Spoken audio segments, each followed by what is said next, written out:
अस्सलाम वालेकुम व्यूवर्स, मैं हूं आरजू कासमी और आप देख रहे हैं पॉइंट ऑफ व्यू। आज जी हम बात करेंगे, बिल्कुल हमें आप देख ही रहे हैं कि हमें ज्वाइन किया है इंडिया से जो हमारे दोस्त भी हैं और अक्सर हमारे साथ शोज में भी होते हैं।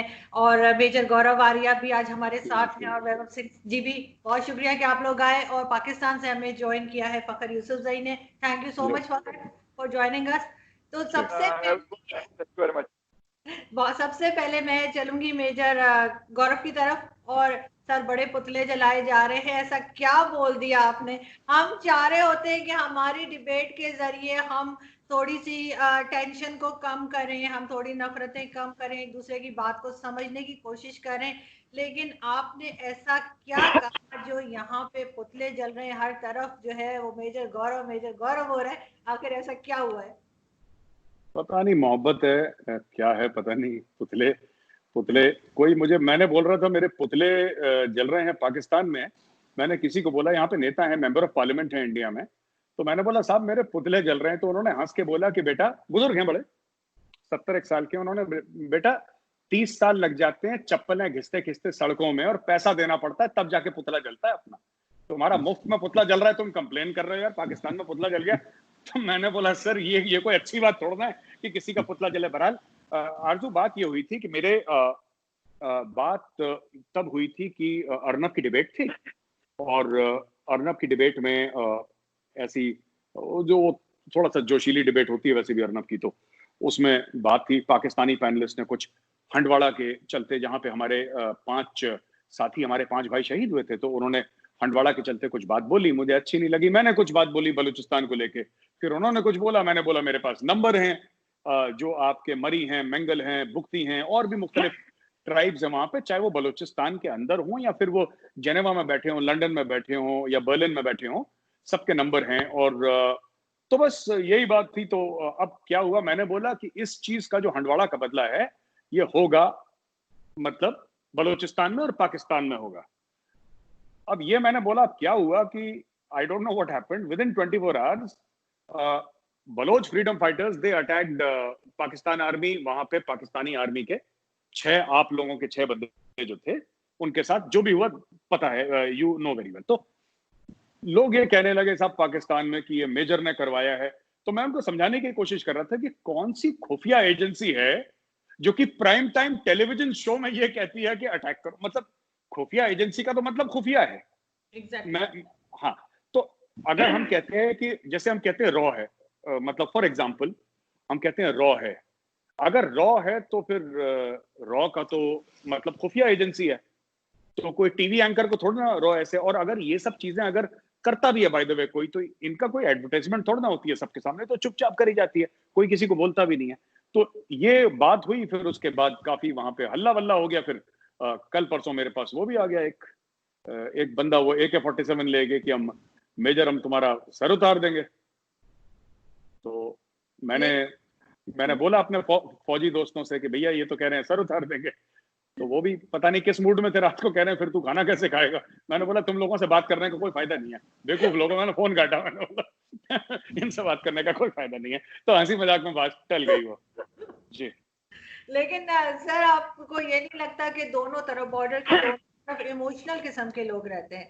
अगर कोई थोड़ा बहुत भी इंडिया के फेवर में बात करे, पाकिस्तान की साइड से, ट्विटर की बात कर रही हूँ, सोशल मीडिया की, तो फौरन कह दिया जाता है कि जी ये तो रॉ की एजेंट है। और अगर आपकी साइड से कोई पाकिस्तान के लिए बात करे तो कह देते हैं जी ISI के साथ मिले हुए हैं। ये इस तरह की क्यों, आपको लगता है कि इस तरह की सोच क्यों है? आरजू जी, मुझे ये नहीं पता कि पाकिस्तान में रॉ का एजेंट कौन है, लेकिन इंडिया में हैं। ISI शायद उनको पैसा देती हो ना देती हो, कितना देती हो मुझे नहीं पता, लेकिन अगर अरुंधति रॉय है, जिसको आपके army chief general Qamar Javed Bajwa green book में कोट कर रहे हैं, राइट, एक मुल्क जिसके साथ हमारी 4 लड़ाइयां हो चुकी हैं, एक हमारी इंसर्जेंसी ऑब्लिक टेररिज्म हमारी पंजाब में हुई है, जिसको so called quote unquote Khalistan का नाम दिया गया था, और फिर कश्मीर में जो टेररिज्म चल रही है। तो ये अगर ऐसे मुल्क का आर्मी चीफ अगर कोई एक ऑथर को कोट करे और बार बार उसको पाकिस्तानी मीडिया में कोट कराया जाए, जबकि वो उसको नॉलेज नहीं है कोई कश्मीर की, जो मैं पाकिस्तानी पैनलिस्ट को बोलता हूं ना, वही मैं अरुंधति रॉय को भी बोलता हूँ, ये लोग श्रीनगर में क्या करते हैं, ये श्रीनगर में इनका प्लेन लैंड होता है, ये श्रीनगर जाते हैं। अब मैं बार बार कह रहा हूँ, इतना सा है कश्मीर ना, इतनी छोटी सी जमीन है वो। अगर आप बाय गॉड 30 मिनट एयरपोर्ट से गाड़ी चलाएंगे ना, 30-45 मिनट आप गाड़ी चलाएंगे, आप साउथ कश्मीर में पहुंच जाएंगे, इतना पास है। तो उसमें ये लोग जाते हैं श्रीनगर में, ये एक दिन स्पेंड करते हैं, 2-4 लोगों से मिलते हैं, फिर ये कश्मीर के बारे में। मैं कह रहा हूँ कश्मीर के बारे में मैंने ब्रिटिश पार्लियामेंट में भी बात करी थी, ठीक है। I was invited to address the British parliament, मैं वहां पर गया था। मैंने 2017 अक्टूबर में एक्सेशन डे पे मैंने ब्रिटिश पार्लियामेंट में भी अपना लेक्चर दिया था, और मैंने यही बात ब्रिटिश पार्लियामेंट में भी बोली थी उनको कि देखिए, जो बात करते हैं आप लोग कि क्या ह्यूमन राइट्स वायलेशंस कश्मीर में हुए हैं, बिल्कुल हुए हैं। क्या वो इंडियन आर्मी से हुए हैं, बिल्कुल हुए हैं। इसमें ये मैं ब्रिटिश पार्लियामेंट में जाके कह चुका हूं।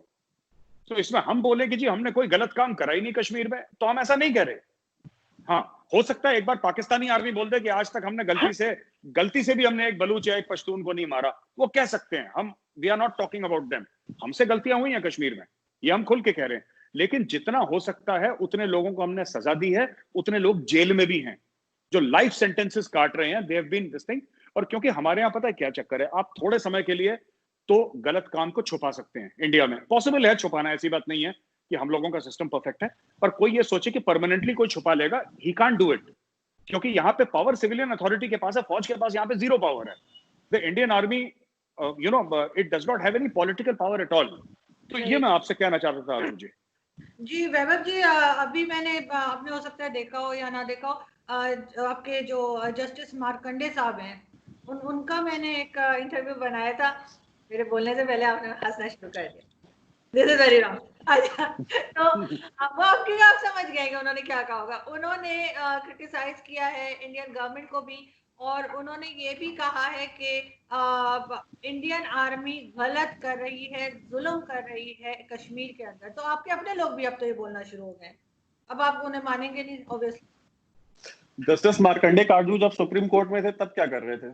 उन्होंने सुओ मोटो क्यों नहीं लिया? अगर इंडियन आर्मी अगर ये सब कर रही थी, तो या तो मार्कंडे काटजू आज आए और आकर के कह दे कि नहीं फला आर्मी चीफ ने मेरे कनपटी पे बंदूक रखी थी कि नहीं तुम्हें सुओ मोटो नहीं लेना। बता देना आपको किस चीज का डर है।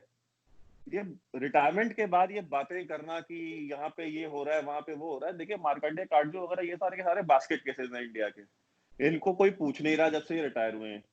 पहले तो ये मुशायरे उशायरे कराया करते थे सुप्रीम कोर्ट में, ये मुनव्वर राना और ये राहत इंदौरी टाइप जोकर्स को बुला करके, और अब वो भी काम बंद हो गया। अब इन्हें खुद मुशायरों में इनविटेशन नहीं मिलता, तो अब ये क्या करें? तो ये कभी इनको पता है, जैसे मैंने आपसे कहा कि जब जिन्ना वाली आजादी का आप नारा लगाते हैं ना, तब मीडिया अटेंशन मिलती है। जब आप ये बोलते हैं ना कि वहां पे इंडियन आर्मी जो है वो ह्यूमन राइट्स वायलेट कर रही है, तब मीडिया अटेंशन मिलती है। बिकॉज इंडिया में जो सबसे ज्यादा क्रेडिबल ऑर्गेनाइजेशन है वो आर्मी है। हाल ही में सर्वे आया था, और ये हर 4-5 साल पे सर्वे होता है, प्यू का सर्वे होता है, बाकी इंडिया में और भी ऑर्गेनाइजेशंस हैं ग्लोबल जो सर्वेस करती है। इंडिया में जो मोस्ट क्रेडिबल ऑर्गेनाइजेशन जो वोट हुई है वो आर्मी है, यानी कि, और जुडिशरी उसमें कहीं नीचे है। तो लोग जो है वो जानते हैं कि अगर आर्मी सबसे ज्यादा क्रेडिबल ऑर्गेनाइजेशन है, people look up to the army, तो उनको पता अगर हम इसको टारगेट करेंगे, अगर हम इसके बारे में कुछ बोलते हैं, तो हमें तुरंत नेगेटिव पब्लिसिटी मिलेगी। और इवेंचुअली पॉजिटिव हो या नेगेटिव, पब्लिसिटी पब्लिसिटी होती है। दूसरी चीज, आप जहां तक बात कर रही हैं कि बलूचिस्तान में मतलब कोई बात होती है और या इंडिया में कोई बात होती है, देखिए आप एक चीज को समझिए कि आपने कहा कि दोनों तरफ जज्बाती लोग हैं। देखिए जज्बाती, वहां पे आप कुछ बोलते तो बोलते तुम रॉक एजेंट हो, या यहाँ बोलते तो यहाँ बोलते कि आईएसआई के एजेंट हो। देखिए आपके यहाँ पे अगर आप इंडिया के फेवर में कुछ भी बोलते हैं, ठीक, पहली बात तो पाकिस्तान में से लोग हैं नहीं जो इंडिया के फेवर में कुछ बोलते हो। जो बोलने वाले थे वो सारे के सारे मतलब इस दुनिया से रुखसत हो चुके हैं। और इंडिया में क्या है कि इंडिया में आज की डेट में भी आप जाइए, दिल्ली में खान मार्केट है और दुनिया भर के जो जो बोलो कि वो वाइनिंग एंड डाइनिंग सेशन वाला जो पूरा सर्किट है, उनको आप देखेंगे तो वो 24/7 वो यही काम करते हैं कि अमन की आशा, मुशायरा कराओ, पीपल टू पीपल कांटेक्ट बढ़ाओ, उनको यहाँ बुलाओ, हम वहां जाएं। देखिए ये सारी बातें ठीक है, लेकिन आपको ये समझना पड़ेगा कि ये सारी चीजें तभी हो सकती हैं जबकि बॉर्डर पे सुकून हो, कश्मीर शांत हो। और कश्मीर में जो अमन है ना, वो आएगा तभी जब आपकी जो फौज है और आपका जो डीप स्टेट है जब वो उस चीज को वहां पे जो हिजबुल मुजाहिदीन, लश्कर तैयबा, जैश ए मोहम्मद, ये जो आपने वहां पे जो बहावलपुर में और मुरीदके में सेंटर्स खोल रखे हैं, जब तक ये सेंटर्स बंद नहीं होंगे तब तक कश्मीर में अमन नहीं आएगा, और जब तक कश्मीर में अमन नहीं आएगा इंडिया पाकिस्तान रिलेशन में अमन नहीं आएगा। तो ये मेरी और आपकी ख्वाहिश हो सकती है कि अमन हो, या ये जो वहां पे दिल्ली में बैठते हैं खान मार्केट गैंग में, बाकी वो होना नहीं है, वो पॉसिबल नहीं। फखर, जैसे इन्होंने बात की है, वो जो अभी हमने भी वीडियो देखी है मेजर साहब के उस पे ट्विटर पे, तो इस तरह से तो कई बार मैंने भी इंडियन चैनल्स पे देखे हैं कि कुछ लोगों को पकड़ा जाता है कि दो, और कहा जाता है जी ये टेररिस्ट हैं और ये पाकिस्तान से आए, लेकिन जब उनसे बात की जाती है तो जो वर्ड वो बोल रहे होते हैं तो उसमें ज्यादातर ऐसी हिंदी होती है जो हमारे यहाँ नहीं बोली जाती, बिल्कुल भी नहीं बोली जाती। तो उस पर आप क्या कहेंगे? यार वीडियो बिल्कुल, कल मैंने बल्कि मेजर साहब के उस पे ट्विटर पे मैंने देखी वो वीडियो, और मैंने एक दफा नहीं 2 दफा देखी। मुझे मतलब बल्कि थोड़ी देर पहले ऑफ द कैमरा जब हमारी बात हो रही थी तो मैंने कहा मुझे अजीब अजीब से उसमें एक्सेंट्स जो है ना मुझे वो नजर आया। कुछ भी हो सकता है, कहीं पे भी बंदा बैठ सकता है, बात कर सकता है, मुंह का छुपा हुआ है, वो कोई भी हो सकता है। ये आप नहीं कह सकते कि वो हिजबुल का बंदा है, जैश का बंदा है, कश्मीर से है, पाकिस्तान से है, या हिंदुस्तान के किसी इलाके से है। ये आप बिल्कुल नहीं वो कर सकते, क्योंकि अभी जब 4-5 दिन पहले अटैक हुआ था काबुल में, तो वहां पे आजकल एक बैग जो है उसकी पिक्चर और उसके साथ AK-47 पड़ा हुआ उसकी पिक्चर, उस बैग के ऊपर पाकिस्तान का फ्लैग लगा हुआ है, तो वो बड़ी वायरल है, मतलब बहुत ज्यादा वो चीज चली। इत्तेफाक ये था कि कल एक मतलब आर्मी से एक बंदा है, उसने कहा कि यार 2013 में ये पिक्चर मैंने बनाई हुई थी, मतलब वो कोई ट्रेनिंग में या जो भी उसका था, तो जिस तरह वो मिलते हैं, मेजर साहब तो खुद रह चुके हैं उसमें फोर्सेस में, तो वो मतलब उनको जो कैरी बैग और वो चीजें दी जाती है तो उसकी पिक्चर कोई उसने बनाई हुई थी। तो वो काबुल अटैक के साथ जो काबुल हमला हुआ हॉस्पिटल के ऊपर और जो वहां पे जनाजे में हुआ, तो उसको उसके साथ एसोसिएट किया जाता है कि पाकिस्तान से टेररिस्ट आए और यहाँ पे हमला करके वापस चले गए। मतलब मैंने अपने अफगानी दोस्तों से भी कहा, मैंने कहा भाई अफगानिस्तान के इश्यूज और हैं, मतलब इसी तरह कश्मीर के बारे में भी मेरा यही पॉइंट ऑफ व्यू है कि कश्मीर का इशू अलग तरह से है, ट्रीट अलग तरीके से किया जाता है। अभी जिस तरह वैभव भाई ने बात की कि यार मतलब दिल्ली में कुछ लोग हैं जो कहते हैं कि यार अमन की आशा, ये वो बिल्कुल सही है, लेकिन कश्मीर की अच्छी हालत आपकी जरूरत है, वो हमारी भी जरूरत है। अमन सिर्फ इंडिया की जरूरत नहीं, अमन पाकिस्तान की भी जरूरत है। और दूसरी बात कि एक हाथ से कभी ताली नहीं बजती। मैं ये नहीं कहता, मैं यहाँ पे बिल्कुल कैसे मिलेगा, मैं बिल्कुल आ रहा हूं। मैं ये बता दूं कि अगर हम ये कहते हैं कि यार जो हिंदुस्तान है वो कुछ नहीं कर रहा, सिर्फ पाकिस्तान कर रहा है, ये भी गलत है। हम कहें कि नहीं सिर्फ हिंदुस्तान सारा कुछ कर रहा है, पाकिस्तान कुछ नहीं कर रहा, तो ये भी गलत है, क्योंकि दोनों की रेवलरी जो है वो पिछले कम से कम 70 सालों से, जब से 47 से इनको मतलब हिंदुस्तान बना है, अलग भारत बना है और पाकिस्तान बना, अलग हुआ पाकिस्तान, तो उसके बाद से ये चीज हमारी चलती आ रही है। इसको हो सकता है और भी टाइम लगे और हमें एक दूसरे को सुनना पड़ेगा, एक दूसरे की बात करनी पड़ेगी। दूसरी, अगर एक मतलब ये सिर्फ नहीं कहना पड़ेगा कि अगर मैं ब्लेम मतलब करता हूं सिर्फ हिंदुस्तान को कि यार हिंदुस्तान ये करता है, हिंदुस्तान की पॉलिसी जो कश्मीर के हवाले से है वो इनको रिव्यू करनी पड़ेगी। आज ना करें, ये हो सकते हैं 10 साल बाद कर ले, हो सकते हैं 15 साल बाद कर ले, लेकिन कुछ ना कुछ सोल्यूशन निकालना पड़ेगा। सारी जिंदगी आप फोर्सेस के साथ रह के नहीं कर सकते। बेशक पाकिस्तान में भी अगर इस तरह की कोई चीज होती है, अफगानिस्तान में भी इस तरह की कोई चीज हो सकती है, तो आप कितने अरसे फौज को रख सकते हैं? अमेरिका ने 20 साल फौज रखी अफगानिस्तान के अंदर, लेकिन अब उनकी चीखें निकली, वो कह रहे यार मुज़ाकरात करो और निकालो इनको यहां से किसी भी तरीके से। नाटो फोर्सेस तंग आ गई वहां पे अफगानिस्तान में, क्योंकि अफगानिस्तान का तो कुछ नहीं जा रहा, लेकिन जो अमेरिका और नाटो फोर्सेस है उनका बेड़ा गर्क हो रहा है। वो तो भाई वो तो वहां के लोग हैं, उनको मतलब ये फिक्र नहीं है, उनको गन मिल गई, बम मिल गया, बारूद मिल गया, उन्होंने हमला कर दिया। जी मेजर साहब प्लीज। जी, दो बातें हैं, एक तो अमेरिकन फोर्सेस इन अफगानिस्तान की और दूसरा जस्टिस मार्कंडे कटजू की। तो जहां तक अमेरिकन फोर्सेस की बात है, उनकी चीख इसलिए निकल गई क्योंकि वो किसी और के मुल्क में थे।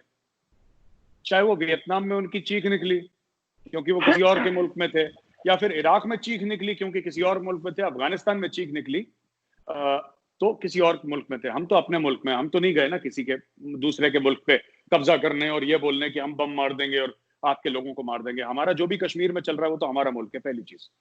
दूसरी बात, मैं क्विकली आपको बता दूं, फिर मैं आपसे क्वेश्चन ले लूंगा अर्जुन। मार्कंडे कटजू की आदत है, जस्टिस मार्कंडे कटजू की आदत है कि आर्टिकल लिखेंगे किसी भी चीज के बारे में जिसके बारे में उनको जीरो नॉलेज है।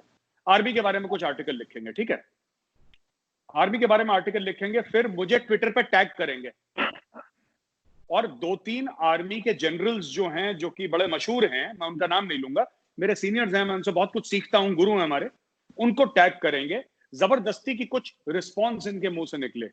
Basically what Markandey Katju wants is popularity. वो इतने पॉपुलर है नहीं सोशल मीडिया पे, उनको पॉपुलैरिटी चाहिए। जैसे वैभव ने बिल्कुल सही बोला कि फारिग हो चुके हैं, ठीक है। अब सबको तो गवर्नर आप बना नहीं सकते भारत जैसे मुल्क में, सबको आप एम्बेसडर बना नहीं सकते, सबको कोई आप डिपार्टमेंट दे नहीं सकते, भाई इतना बड़ा मुल्क है, नहीं दे सकते, इट्स नॉट पॉसिबल। तो आप कैसे करेंगे? इंडिया में, मैं आप दोनों यहाँ पे, फखर साहब और आप दोनों पाकिस्तानी है, मैं आपको बता दूं, इंडिया में अगर आपको सेलिब्रिटी बनना है, ठीक है, तो आप इंडिया को गाली दीजिए, आप आर्मी को गाली दीजिए, आप आर्मी चीफ को गाली दीजिए, आप हिंदुओं को गाली दीजिए, suddenly you become a darling of the Khan market gang, आप उनके डार्लिंग बन जाते हैं। फिर शैंपेन खुलेगी, फिर वो कैवियर और ये सब वाली पार्टी, जो बड़ी महंगी महंगी पार्टीज होती है ना, वो वाली पार्टीज में आपको इनवाइट करा जाएगा, फिर वो शिफॉन साड़ीज एंड पर्ल्स वाला, और वो अमृता शेरगिल मार्ग और पृथ्वीराज रोड और ये सब बड़ी बड़ी ताज पैलेस में पार्टीज, फिर then you will be invited to those parties. हम जैसे लोग जो देश की बात करते हैं, राइट, कई पाकिस्तानियों को यह लगता है कि पता नहीं गौरव आर्या या वैभव सिंह को पता नहीं कितने पैसे मिल रहे होंगे, ठीक है, कितने पैसे मिल रहे होंगे, रॉ ने पता नहीं कितने करोड़ों के चेक काट रखे होंगे, जाओ तुम ये सब टीवी पे बोलो जो बोलने हैं, ठीक है, बोलना है। देखिए ऐसी बात नहीं है, जितना मैं बोलता हूं ना, या जितना अपने वैभव यूट्यूब चैनल पर लगाते हैं, आपने शायद इंडिया में किसी को बोलते हुए नहीं देखा होगा। तो क्या रॉ ने सिर्फ एक ही बंदा हायर कर रखा है? जैसे पूरे रॉ ने पाकिस्तान के अंदर दहशतगर्दी फैलाने के लिए सिर्फ कुलभूषण जाधव एक फेंक रखा था, जो आपको मिल गया, पकड़ में आ गया आपके, तो यहाँ पे सिर्फ गौरव आर्या? ऐसा नहीं है। हम जो कहते हैं ना टीवी पे, मैं आपको बताता हूँ, मैं आपको ऑनेस्टली बताता हूँ, मैं ऐसे कई पाकिस्तानियों को जानता हूँ, are very very decent people. हमारी पाकिस्तानियों से इतनी परेशानी बिल्कुल नहीं है, क्योंकि हम 99% को तो जानते नहीं ना, तो जिनको आप जानते नहीं, आप उनके साथ नफरत कैसे कर सकते हैं? हमारी परेशानी फौज से है। और मैं जब पाकिस्तानी कहते हैं कि, और मैं आप दोनों की बात नहीं कर रहा, मैं नहीं चाहता कि आपके ऊपर कोई मतलब कोई बात कह दे या कोई एक्शन हो जाए, कोई फतवा जारी कर दे आप लोगों के यहाँ। तो देखिए ऐसा है ना कि मैं ये नहीं कहता कि मेरी पाकिस्तानियों से प्रॉब्लम है, लेकिन हाँ, पाकिस्तानी डीप स्टेट के साथ मेरी प्रॉब्लम क्या, मुझे ये समझ में नहीं आता जब पाकिस्तानी ये कहते हैं कि साहब हम अपनी फौज से मोहब्बत करते हैं। क्यों करते हो यार? मुझे एक बात समझ में नहीं आती, क्यों करते हो? भुट्टो को मार दिया, भुट्टो की बेटी को मार दिया, आपके 4 बार तख्ता पलट कर दिया, आपके आईन को फाड़ दिया, ये आपके प्रेसिडेंशियल पैलेस पर दौड़ चढ़े कि हम वहां पे बैठेंगे, आपका हालत खराब करती पूरे मुल्क का, कह रहे हैं हम अपनी फौज से मोहब्बत करते हैं। ये एक आपने स्टॉकहोम सिंड्रोम सुना है आप दोनों ने? स्टॉकहोम सिंड्रोम एक सिंड्रोम है जो मुझे लगता है कि स्टॉकहोम सिंड्रोम ये डिस्क्राइब करता है कि पाकिस्तानी पब्लिक जो अपनी फौज से मोहब्बत करती है, वो स्टॉकहोम सिंड्रोम है। स्टॉकहोम में क्या हुआ था कि लोगों ने, हाईजैकर्स ने जो बंदों को वो हाईजैक करके पकड़ लिया था, उनको किडनैप कर लिया था, और over a period of time, ये बड़ी साइकोलॉजी की बहुत बड़ी स्टडी है Stockholm, it's a very interesting study, in which जो पकड़े गए थे, राइट, उनकी बड़ी सॉफ्ट फीलिंग डेवलप हो गई थी अपने कैप्टर्स के लिए, उनके बड़ा एक सिंपैथेटिक फीलिंग हो गई थी अपने कैप्टर्स के लिए, जबकि उन्हीं को मार रहे थे, उन्हीं को तशद्दुद कर रहे थे। तो मैं कहता हूं जो पाकिस्तानी फौज और पाकिस्तानी आवाम की रिलेशनशिप है, that is actually like the Stockholm syndrome. आप इंडिया में, मैं आपको एक बात बताता हूं, फौज को हम ये नहीं कह रहे, और मैं फौजी हूं, मैं ये नहीं कह रहा मेरी फौज परफेक्ट है या मेरी फौज ने मतलब यू नो हर समय आई एम, इंडिया में जो वैभव ने बोला ना कि अभी कि इंडिया में फौज की सबसे ज्यादा इज्जत क्यों है? हमारी फौज ने कभी कुछ नहीं मांगा देश से, हमारी फौज ने कभी ये नहीं बोला कि मुझे ये दे दो वो दे दो। हमारी फौज चाइना से लड़ी 1962 वॉर, जहां पे हमारी फौज की शिकस्त हुई थी 1962 वॉर में चाइना के साथ, और मैं पाकिस्तानी को खुले पाकिस्तानी प्लेटफॉर्म पे बोल रहा हूं, लेकिन हमारा फौजी कोई पीछे नहीं भागा, सबके सब वहीं पे कट गए, सबके सब वहीं पे शहीद हो गए।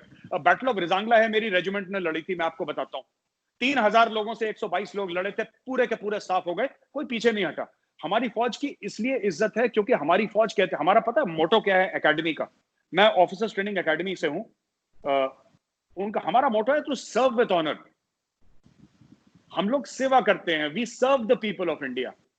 We are not the masters of India. हम मालिक नहीं है हिंदुस्तान के। हिंदुस्तानी आवाम हमारी मालिक है, हम उनको सर्व करते हैं, हम उनकी सेवा करते हैं, इसलिए हमारी इज्जत है।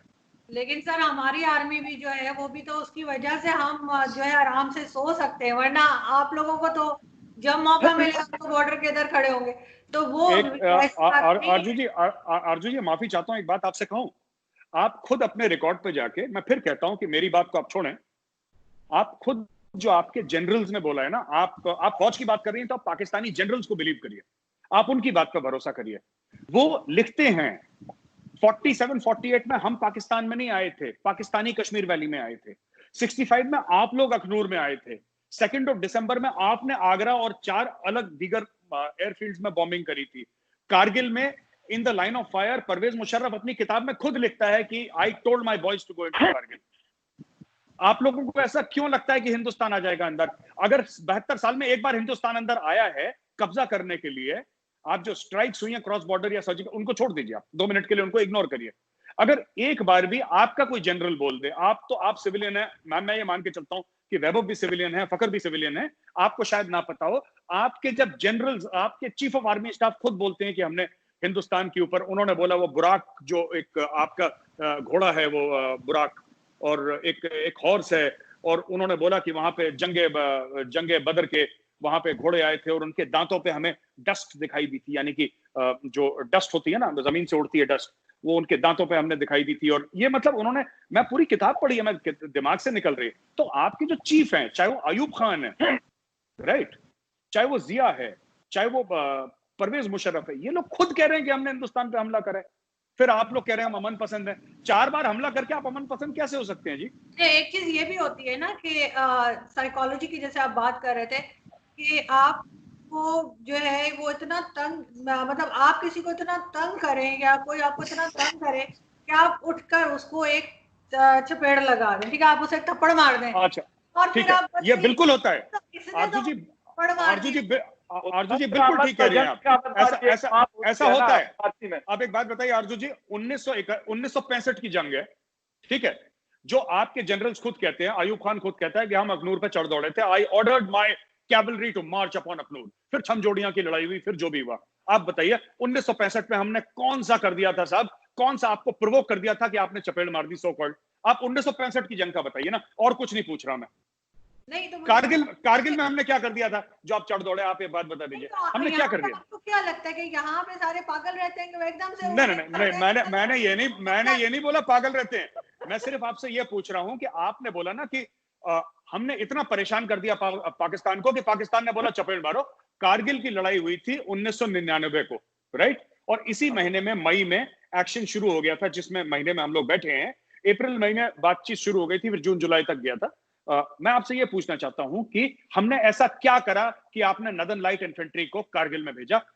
हमने कौन सा परेशान करा था आपको, ये बताइए कि आपने ये 3 चीजें करी। अटल बिहारी वाजपेयी जी गए थे लाहौर, मीनारे पाकिस्तान पे उन्होंने रिस्पेक्ट पे करी कायदे आजम को, उन्होंने अब बस में लेकर गए लोगों को, बस से लाहौर पार करा, गले मिले मियां साहब से। जैसे आप कर रहे हैं ना, मैं आपको और ये अमन पसंदी का, अभी बार कह रहे सुनिए हमला करो, फौज को मत बैठे नहीं रहो, ग्राउंड से जाओ, ये करो, तो ऑब्वियसली आप दूसरे को प्रोवोक कर रहे हैं, आप दूसरे को। मैम सुनिए, आप जो बात कर रही हैं ना अर्जुन जी, आप एक जनरल बात कर रही हैं। मैं आपसे खास तौर से एक बात पूछ रहा हूं, आप ये बताइए कि हमने ऐसा क्या करा था, वो कौन सी चीज थी जो पाकिस्तान के दिल में छेद कर दिया, पाकिस्तान को बुरा लगा और पाकिस्तान ने बोला चलो बेटा चढ़ दौड़ो कारगिल पे? हमने ऐसा क्या करा, आप ये हमें बता दीजिए कि आपने इस तारीख को ये गुनाह करा था जिसकी सजा आपको हमने देने की कोशिश करी कारगिल में। नहीं दे पाए वो अलग चीज है, लेकिन हमने इसलिए चढ़ दौड़े। आप बताइए ना, वो एक बात बताइए ना। मैं 10 बातें नहीं बोल रहा अर्जुन जी, हमने एक गलती करी होगी, बता दीजिए हमने क्या करा। ऑब्वियसली जाहिर है कुछ ना कुछ उस वक्त जो है, जाहिर है कश्मीर का भी इशू कब से चला आ रहा है, उस पे भी हो रहा होगा। और मैडम एक मिनट, है आप लोग को पता नहीं लगता सर, आप लोग करते हैं, आपको खुद को पता नहीं लगता हमने क्या किया। अर्जुन जी मैं बताता हूँ आपको, पहली चीज तो कारगिल कश्मीर में नहीं है, मैं ना बड़े पाकिस्तानियों को समझा रहा हूँ। मैं उसको मिक्सअप नहीं कर रही, मैं सिर्फ ये बता रही हूँ आपको जी, कश्मीर का इशू भी शुरू से सर चला आ रहा है। मुझे मालूम है कि कारगिल और कश्मीर एक नहीं है, मैं आपको यही बता रही हूँ कि वो इशू भी चला आ रहा था, और उसके बाद अच्छा, जाहिर आपके से जो स्टेटमेंट्स आ रही होंगी, जो हो रही होंगी उस वक्त जो जनरल अजीज की जो ब्रीफिंग थी, जो परवेज मुशर्रफ की ब्रीफिंग थी, जिसमें मियां साहब बैठ के चिकन सैंडविच खा रहे थे, उन्होंने ध्यान नहीं दिया कि क्या ब्रीफिंग चल रही है। फिर यही बात परवेज मुशर्रफ ने अपने किताब में in the line of fire भी लिखी है परवेज मुशर्रफ ने।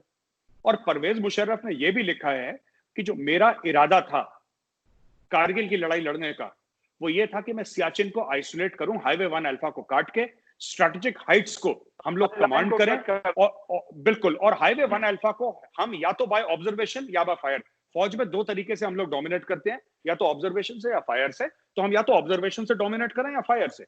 वो जाके मैं जगह देख चुका हूं, मैं वहां पे खड़ा हो चुका हूं जहां पे लड़ाई हुई थी, मैं वहां पे गया हूं, वहां पे मैंने शूट कराए, लोगों से मिला हूं मैं वहां पे। मैं इसलिए बता रहा हूं कि कश्मीर का आपके जो the Kargil war had nothing to do with Kashmir, it was to isolate Siachen.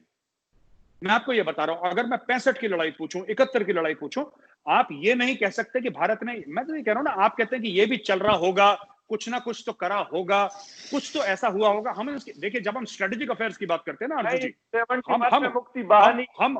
हम होगा की, देखिए सुनिए मेरी बात, मैं मुक्ति वाहिनी पे भी आऊंगा, हम होगा की बात नहीं करते हैं, हम स्पेसिफिक्स बात करते हैं, किस डेट को किसने क्या बोला, और वो हमारे पास सपोर्टिंग डॉक्यूमेंट है। सपोर्टिंग डॉक्यूमेंट परवेज मुशर्रफ की किताब है इन द लाइन ऑफ फायर, आपका आर्मी चीफ, आपके प्रेसिडेंट ने ये लिखा है, वो मैं कोट करके आपको बता रहा हूं, और आप कोई भी पाकिस्तानी पढ़ सकता है उनकी किताब।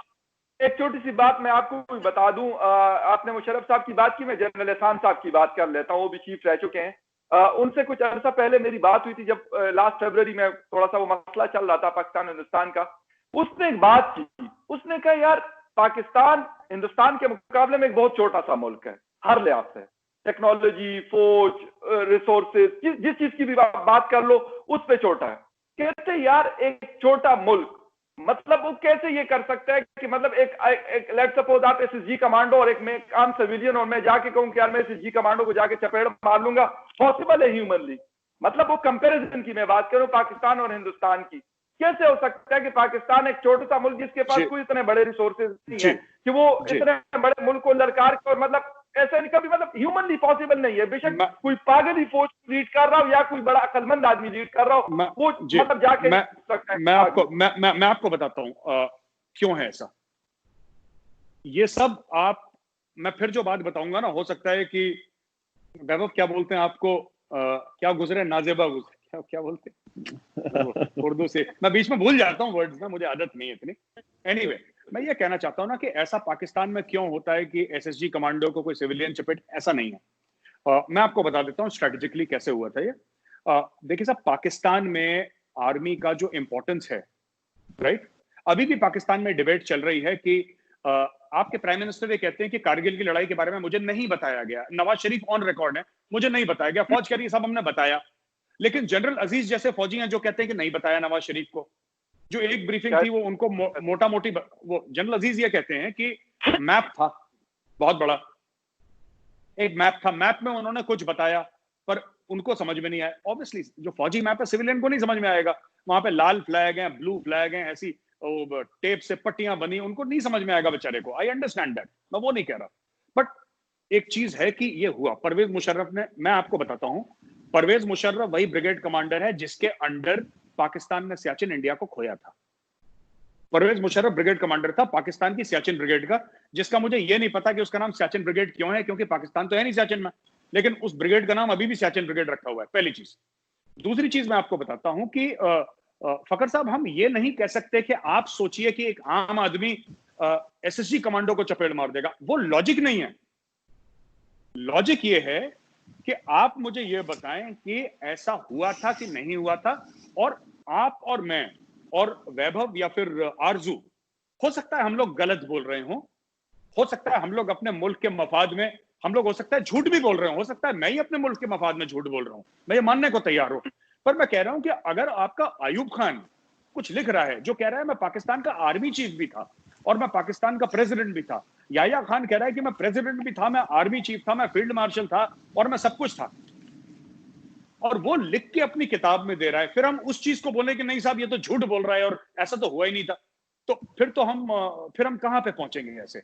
आपको मैं तो ये कह रहा हूं ना कि आप किसी इंडियन पे भरोसा मत करिए, लेकिन जो आपके मुल्क का प्रेसिडेंट, आपके आर्मी का चीफ रह चुका, उसकी बात पे भरोसा कर लीजिए, अगर आप मेरी बात पे भरोसा नहीं कर रहे। तो ये सब जो आप लोग दे रहे हैं, मैं आपको बता रहा हूं कि आप लोग एग्जाम्पल्स दे रहे हैं, आप लोग जिसको हिंदी में कहते हैं उदाहरण, आप लोग एग्जाम्पल्स दे रहे हैं।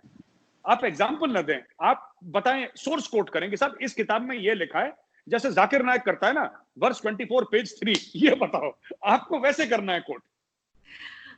मुझे ये बताएं ना वैभव जी कि अभी तक आप लोगों ने कश्मीर में ऐसी साल में मतलब 2020 में जितने लोगों को भी आपने मारा है, और आप बकौल आपके कि जी टेररिस्ट थे, जो कि फ्रीडम फाइटर्स थे मैं तो कहूंगी, तो वो जो भी थे वो सबके सब वहीं के जम्मू एंड कश्मीर के लोग थे, पाकिस्तान के नहीं थे। तो फिर बार बार पाकिस्तान को ब्लेम करना कि जी पाकिस्तान ये सब कुछ करवा रहा है, ये क्यों आप लोग कहते हैं, जबकि उनके बाप दादा सारा खानदान वहीं पे पैदा हुआ, वहीं रहे, और वहीं पे आप लोगों ने मार दिया।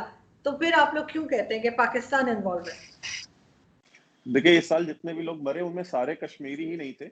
हमने एलओसी पे बहुत सारे मीरपुरी और पंजाबी भी मारे हैं आपके यहाँ के, और इंशाल्लाह आगे भी मारते रहेंगे। लेकिन देखिए, ये चीज आप समझिए कि इस वक्त है मेरे पास, वो अभी मुझे मेजर साहब ने काफी बोला, लेकिन है मेरे पास कि अभी तक ये कौन सा इकोनॉमिक टाइम्स जो है उसकी सोर्स है, और उसमें उन्होंने बताया है कि जितने लोग भी थे वो सबके सब जम्मू एंड कश्मीर के थे।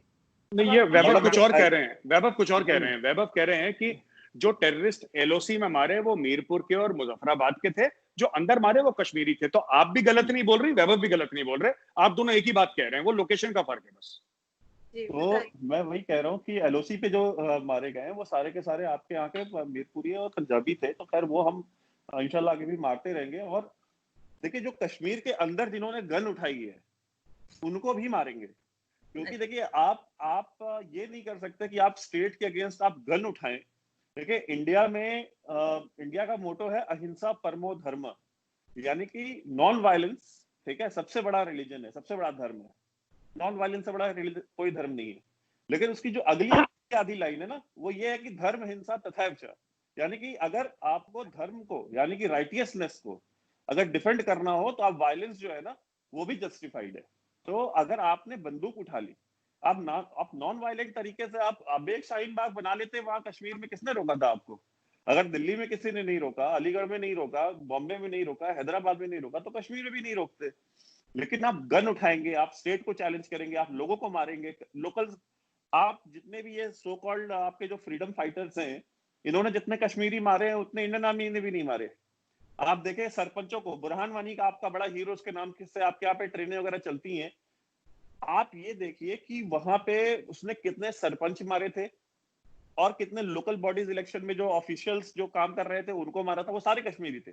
और ये जो अभी रियाज नाइक को मारा, इसने लोकल कितने कश्मीरी मारे थे, कश्मीरी लोगों के घर में घुस करके जबरदस्ती। और आपको अभी ये भी नहीं पता है कि जो लोकल टेररिस्ट हैं, अगर इनके बारे में अगर इंफॉर्मेशन इंडियन आर्मी को लोकल्स देते हैं तो क्यों देते हैं?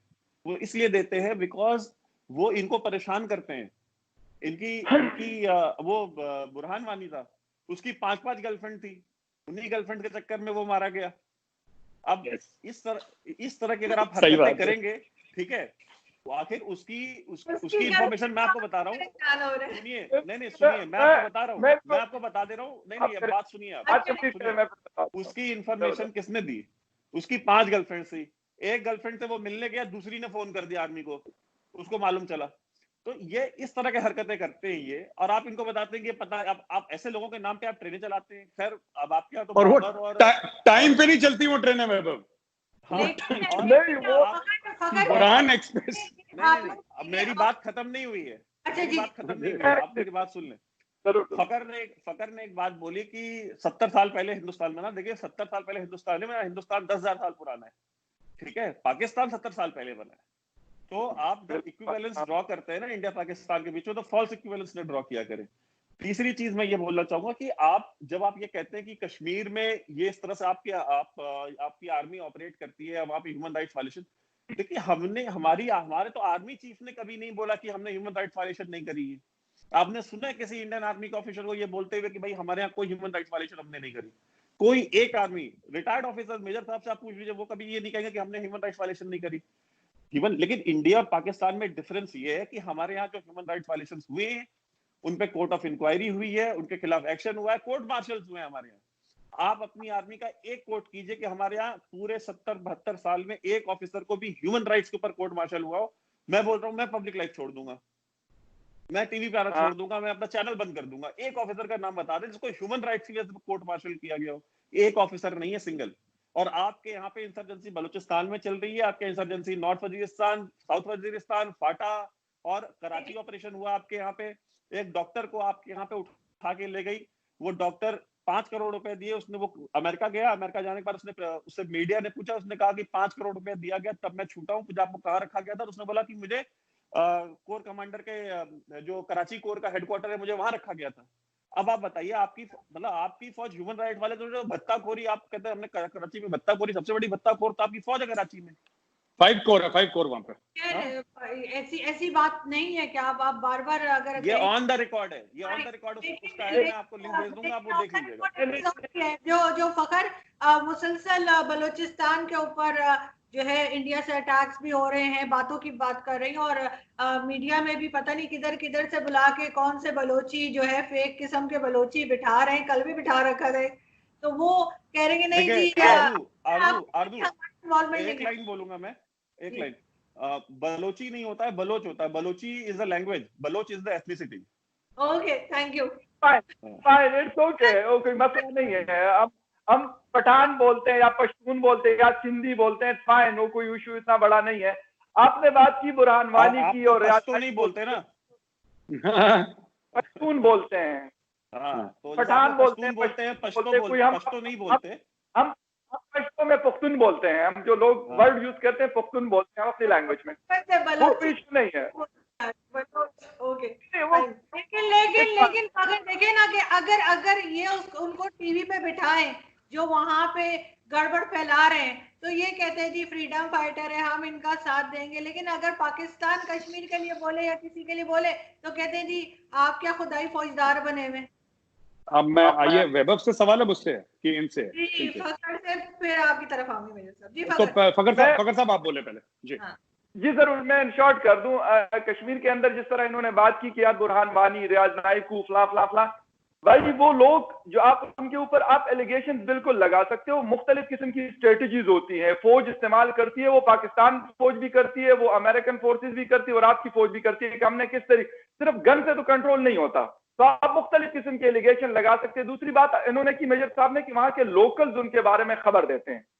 लोकल्स जो मेरी मतलब अभी तक जो मुझे मतलब इंफॉर्मेशन मिली या फिर जो मैंने पढ़ा उसके बारे में, लोकल्स क्यों देते हैं? क्योंकि आपके फोर्सेस के लोग जाके उनको जलील करते हैं, वहां जो लोकल्स रहते हैं उनकी वजह, उनसे वो बिल्कुल तंग नहीं है। बुरहान वानी से कोई तंग नहीं था वहां पे, रियाज नाइको से कोई तंग नहीं था वहां पे, या जो दूसरे आदिल भट्ट वगैरह या कोई और है उनसे कोई तंग नहीं है। वो ये कहते हैं कि अगर इस एरिया में, अगर ये मतलब मैं लेट्स सपोज इस्लामाबाद के मतलब F10 में हो, तो अगर इस एरिया में होगा तो फोर्सेस वाले आके इस एरिया के लोगों को तंग करेंगे, और वो इसलिए करते हैं कि वो वहां से उनको सपोर्ट ना मिले, लेकिन वो लोग फिर भी सपोर्ट करते हैं, इसलिए वो सर्वाइव करते हैं और आप लोग को टफ टाइम देते हैं वहां पे। एक चीज इन्होंने की बलूचिस्तान के हवाले से, बलूचिस्तान में या फिर मतलब पुख्तनख्वा की इन्होंने बात की, फाटा की ये बात कर रहे हैं जो अब खैबर पुख्तनख्वा का हिस्सा है पिछले 1.5 साल से, वहां पे इस किस्म की ऑपरेशंस वहां पे हुए क्योंकि हम उसके साथ इतना बड़ा बॉर्डर लगता है अफगानिस्तान का, 1600-1700 किलोमीटर का बॉर्डर है, मजाक नहीं होता उसको। मतलब अभी फेंसिंग शुरू है, तकरीबन ऑलमोस्ट कंप्लीट होने वाली है, उसको कवर करना वो पाकिस्तान फौज कर रही थी। वहां पे अफगान तालिबान, सिर्फ अफगान तालिबान नहीं लड़ रहे थे, और भी बहुत सारे फोर्सेज हैं वहां पे जो लड़ते, आज भी लड़ रहे हैं। जो कल परसों अटैक हुआ था काबुल में, अभी तक किसी को नहीं पता कि ये अफगान तालिबान ने किया या किसने किया, किसी को कोई पता नहीं, ना अफगान हुकूमत को, ना यूएस को कि कौन कर रहा था और किस तरीके से हुआ ये सारी चीजें। तो वहां पे इंसर्जेंसी थी, नो डाउट अबाउट दैट। उन लोगों को सेटल डाउन किया गया था पेशावर में, मर्दान में, डीआई खान में, मिलियन के हिसाब से वो लोग वहां पे आके सेटल डाउन हुए थे। आप फिर आते हैं बलूचिस्तान के ऊपर, बहुत ज्यादा आप लोग मतलब आजकल आप लोगों ने अपने प्रोपेगेंडा को ज्यादा तेज कर दिया है बलूचिस्तान के हवाले से। बलूचिस्तान के अंदर अगर आप कहते हो कि सिर्फ ये 3 हरबयार, बरामदाग और जो खान अब्दुल्लाह के पोते सलमान दाऊद, अगर ये रिप्रेजेंटेटिव बलूचिस्तान के तो फिर तो ठीक है, लेकिन अगर इसके अलावा लोग हैं, बुखरी फैमिली के और भी बहुत सारे लोग हैं जो पाकिस्तान में वो लोग रहते हैं और बड़े मतलब अच्छे तरीके से, मैंगल्स भी है, मरी भी है, जैरी भी है, रईसानीज भी है, एक नहीं है, बेशुमार ट्राइब्स वहां पे रहती है। अगर आप कहते हैं कि ये 3 ही रिप्रेजेंटेटिव है तो ये गलत है, बिल्कुल ये गलत चीज है। वहां की रिप्रेजेंटेशन इन लोगों की नहीं है। एक आपने कहा कि उसकी गर्लफ्रेंड थी बुरहान वानी की, तो जिस अरबियार मरी को आप लोगों ने हीरो बनाया हुआ था, वो वहां पे यूके में और वहां पे क्या कर रहा होता है, अपनी फुल टाइम अयाशिया कर रहा होता है। लेकिन यहाँ पे जो गरीब बलोच है उनको उसने, जिसे कहते हैं ना कि फ्रंट लाइन में, जी तुम्हें हम ये कर देंगे, तुम्हें हम वो कर देंगे, कुछ नहीं उन्होंने करना, सिर्फ अपनी सरदारी और अपना जो एजेंडा है उसको प्रमोट करना है। That's it. जी जी अर्जुन जी। अच्छा, पहली बात तो मैं बहुत कॉम्प्लीमेंट देना चाहता हूँ फखर साहब को। इन्होंने कश्मीर के बारे में पूरा बताया। अच्छा, जो बताया ऐसे बताया कि मुझे लगा वहीं पे खड़े होंगे। अच्छा फखर साहब, आप ना वैभव तो गए हैं कश्मीर, काफी घूमे भी हैं, 20-25 दिन वहां पे। मैं वहां पे काफी टाइम से, मैं साल दर साल से जाता आ रहा हूँ। तो मैं आपको बताता हूँ कि जो इंटेलिजेंस गैदरिंग जो होती है, डिटेल में नहीं जाऊंगा, बट मैं आपको मोटा मोटी बता दूं, इसमें कई चीजें होती हैं सर। सिर्फ आप ऐसा नहीं कि फौज से परेशान है या फौज ने किसी को परेशान कर रखा है, तशद्दुद हो रही है, इसलिए ये नहीं होता। उसमें जो भी पाकिस्तानी आर्मी का भी अगर देख रहा होगा ना प्रोग्राम, तो वो भी समझ जाएगा कि वो चाहे मुझे पब्लिकली सपोर्ट करे ना करे, लेकिन उसको पता है कि फौज कैसे करती है, क्योंकि उसकी फौज भी वैसी करती है, अमेरिकन फौज भी वैसी करती है, और सारी फौजें वैसी करती हैं। मोडस ऑपरेंडी सबका एक जैसा होता है। हाँ, कुछ फौज ज्यादा चाबी लगा सकती है, कुछ कम लगाती है, but basically it's the same thing. ऐसा होता है जी कि सोर्सेज होते हैं, ठीक है, कुछ सोर्सेज मोटिवेशन से आते हैं। फॉर एग्जाम्पल, लश्कर या जैश की लड़ाई हुई, आपस में लड़ाई होती है, आईएसआई पैसे देता है, तो आईएसआई उसको पैसे देता है जो इंडियन आर्मी पे ज्यादा अटैक करे या ज्यादा कोई पॉपुलर हो वहां पे, जो ज्यादा रिक्रूट अट्रैक्ट कर सके। तो कैसे आप करेंगे, आपस में एक दूसरे को निपटाते हैं, ये भी सच है। तो जैसे जैश वाले ने लश्कर वाले को मार दिया, ठीक है, उसका भाई बदला लेगा। उसका भाई कैसे बदला ले? अब तंजीम ज्वाइन करके तो बदला नहीं ले सकता, क्योंकि फिर आपस में वहां पे पाकिस्तान में इनकी दोस्ती हो जाती है। तो फिर ये लोग क्या करते हैं ना, फिर ये लोग क्या करते हैं कि ये लोग अपना क्या करेंगे कि एक मुखबर बन जाएगा फौज का, कि मेरे भाई को मार दिया, मेरे बाप को मार दिया, फॉर एग्जाम्पल। फिर कोई कुछ करेगा, कोई कहता है कि नहीं साहब मुझे तो पैसा चाहिए। लालची लोग भी होते हैं, हिंदुओं में भी लालची होते हैं, मुसलमान में भी लालची होते हैं, ठीक है। पर मैंने एक बात देखी, आप प्लीज मेरी बात माइंड मत करिएगा, मैंने आज तक किसी को ये बोलते नहीं देखा, मजहब का हवाला देके किसी हिंदू को, कि मैं हिंदू हूं, मैं झूठ नहीं बोलूंगा, मैं लालच नहीं करूंगा, मैं हिंदू हूं। मैंने आज तक नहीं बोला, मैं देखा। पर मैंने काफी मुसलमानों को देखा कि जी मैं 5 वक्त का नमाजी हूं, मैं झूठ नहीं वो झूठ ही बोल रहा है मेरे सामने बैठ के। तो मैं बोल रहा हूँ देखो, तो हाँ, तो तुम ऐसी चीजें मत बोला करो जिससे तुम्हारे मजहब का नाम खराब हो, क्योंकि जब मजहब का हवाला देते हो फिर 200% you have to be on the spot. फिर आप मजहब का हवाला वरना मत दो, ठीक है। बहरहाल तो ऐसा होता है। देखिए, दूसरी चीज है कि जो वैभव ने बात बोली ना, मैं उससे थोड़ा सा ऐड कर दूं। एक तो मैं 100% वैभव की बात से अग्री भी करता हूं, और उसके आगे भी मैं कुछ जोड़ना चाहता हूं। देखिए, हमारे मुल्क में हथियार उठाने की कोई गुंजाइश नहीं है। आज की तारीख में ज्यादातर लोग मुझे जानते हैं, ठीक है। क्यों जानते हैं, क्यों पसंद करते हैं, क्यों फॉलो करते हैं? क्योंकि मैं भारत की बात करता हूं। जिस दिन, अगर भगवान ना करे, 100 बार कह रहा हूं, भगवान ना करे कान पकड़ के, अगर मैंने अपने मुल्क के खिलाफ हथियार उठा लिए तो मेरा बाप मुझे खुद गोली मार देगा। हमारे हिंदुस्तान में कोई स्कोप नहीं है, मुल्क के साथ गद्दारी का कोई स्कोप नहीं है, कोई स्कोप नहीं है। आप इसको सुनिए, नहीं, आप प्रोटेस्ट कर सकते हैं। मैंने प्रोटेस्ट करा था 2016 में, Narendra Modi was the prime minister of India, ठीक है। मैंने प्रोटेस्ट करा था, OROP, हमारा 1 रैंक 1 पेंशन हुआ था, मैंने बताया भी था आपको पिछली बार। मैंने खुद प्रोटेस्ट करा जंतर मंतर में बैठ के, पीसफुल प्रोटेस्ट करा इंडियन आर्मी वेटरन्स ने, पीसफुल प्रोटेस्ट। हमने कुछ नहीं बोला, हमने बोला हमारा हक है, हम हक की लड़ाई है हमारी, चुपचाप बैठे रहे, मोमबत्ती जलाई, हमने प्रोटेस्ट करा वहां पे, हमने किसी को परेशान नहीं करा। पर जिस दिन, एक बात मैं आपको एक और बता दूं, शायद आपको पता नहीं होगा, 130 करोड़ लोग हैं। कश्मीरी कितने हैं? कश्मीर वैली के कितने हैं? 70 लाख, 80 लाख, कुछ भी नहीं है वो। They are not even 1%, they are less than 1%। आपको क्या लगता है कि लेस देन 1% दुखी हैं, बाकी सब खुश हैं? आपको क्या लगता है कि तमिलनाडु में ज्यादती नहीं हो रही? आपको नहीं, बिहार में, यूपी में ज्यादती नहीं हो रही? आपको क्या, मैं यूपी में रह रहा हूं इस वक्त, मैं, ये वैभव भी यूपी से ही है लाइव, क्या बनारस में या नोएडा में या दिल्ली में ज्यादती नहीं हो रही लोगों के साथ? क्यों नहीं हो रही? हर जगह ज्यादती है, इतने सारे लोग हैं, गरीब के साथ तो हर जगह ज्यादती होती है। पर आपने कभी देखा है तमिलनाडु में किसी बंदे ने AK-47 उठा ली, या यूपी में किसी ने RDX फाड़ दिया? ऐसा नहीं होता। आप देखें दोनों सुनिए, फर्क भी है, और दोनों के स्टेटस फर्क भी है, उत्तर प्रदेश के और कश्मीर के स्टेटस में फर्क तो है। सर आपको एक बात बताऊं फकर साहब, जितने आप कहते हैं ना कश्मीर में बनते हैं, जितने बंदे कश्मीर में मरते हैं उससे ज्यादा वेस्ट बंगाल में मरते हैं। और आप लोगों को पता नहीं, क्योंकि जैसे मैंने पिछली बार बोला था, देखिए पाकिस्तान में पढ़ाई लिखाई का ना रिवाज खत्म हो गया।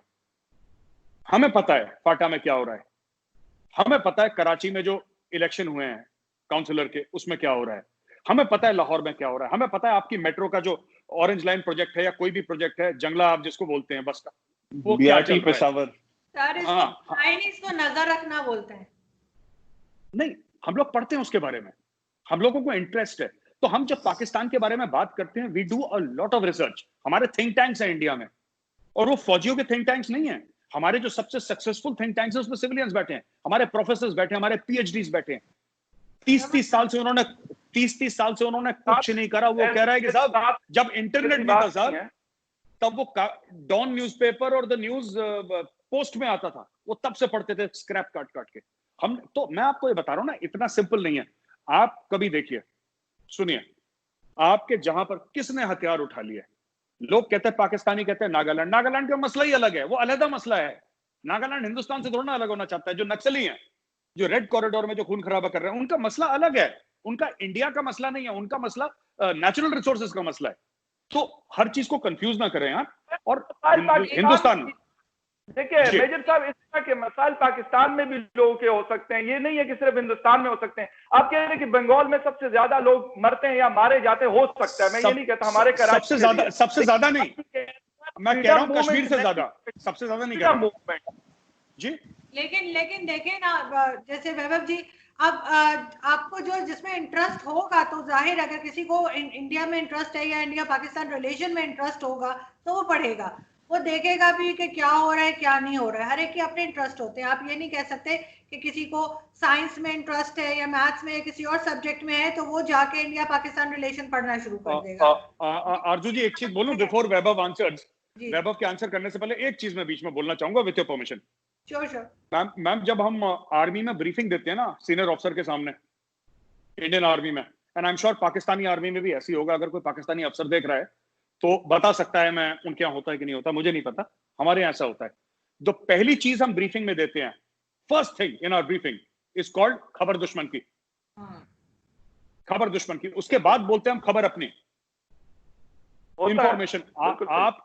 आपको जब तक पाकिस्तान के बारे में नहीं पता होगा, आपके शादियों में गाने कौन से बजते हैं, आपकी मेहंदी की रस्म कैसी होती है, आपके वलीमे में क्या आपके कल्चर है, आप लोग नमाज किस तरीके से पढ़ते हैं, ठीक है ना। मैं सिर्फ नहीं कि फौज का आपका 5 कोर कराची में और आपका 10 कोर कहीं पे, वो तो एक 0.1% है। आपके इलेक्शन में आपके पीपीपी और नून लीग के बीच में लड़ाई का मसला क्या है।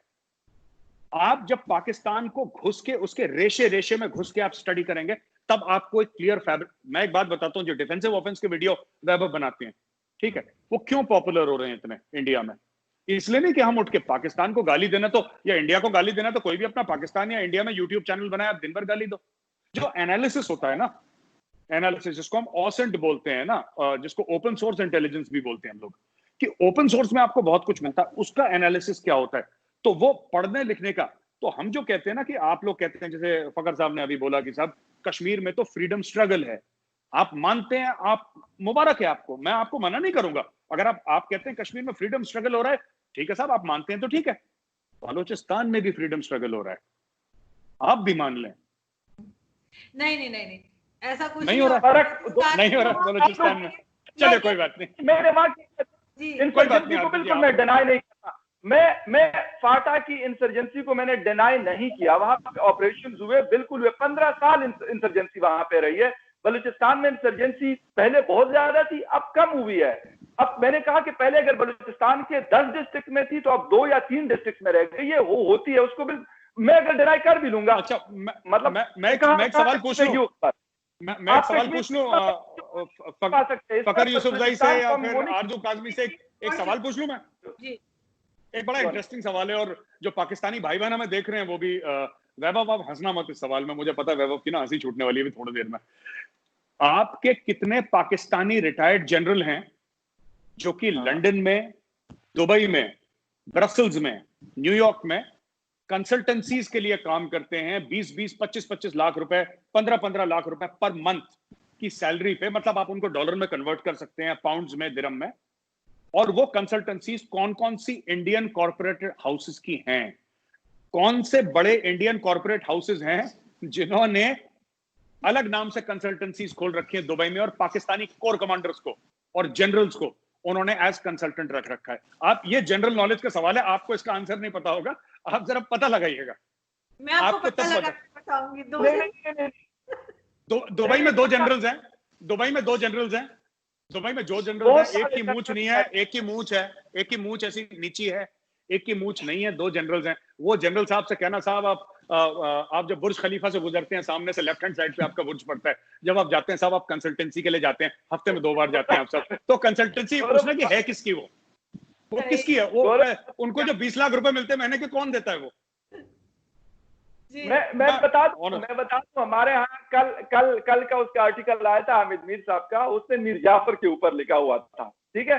वो आप इसको नहीं डिनाई कर सकते। अगर मैं कहूंगा कि नहीं जी पाकिस्तान के जर्नल्स या कोई ऐसे, मतलब अभी एक को जो ब्रिगेडियर था, उसको 2 महीने पहले उसको फांसी लटकाई थी, तो इस तरह की चीजों पे ये हम डिनाई नहीं कर सकते। आपके यहाँ भी ऐसे लोग होंगे, अगर हमारी ISI है या कोई और एजेंसीज भी, आप कोई और एजेंसीज भी दुनिया की जरूर नहीं जिसका इंडिया में इंटरेस्ट होंगे, ठीक है? तो वो करते होंगे, ऐसा कोई ऐसा इशू नहीं है। पैसे लगाते हैं इसलिए तो बिलियन ऑफ रुपीज या बिलियन ऑफ डॉलर में उनके बजट होते हैं, इस तरह की चीजों पे वो लगाया जाता है। ऐसा कोई इशू नहीं है कि मतलब मैं कहूंगा कि आप 2 जनरल जो दुबई में इंडिया के लिए कंसल्टेंट है या कहीं और के लिए, तो ये मेरा ख्याल होता रहता है। छोटा सा सवाल दरमियान चाइना और इंडिया के दरमियान चलता रहता है। जी फकर साहब, एक छोटा सा जवाब, चाहे वो इंडिया का जनरल हो चाहे पाकिस्तान का जनरल हो, ठीक है, जनरल कोई भी हो, कोई कंसल्टेंसी उनको क्यों हायर करेगी? क्या नॉलेज है किसी जनरल के बारे में? स्ट्रेटेजिक अफेयर्स के बारे में नॉलेज है, बिल्कुल। आर्मी के बारे में नॉलेज है,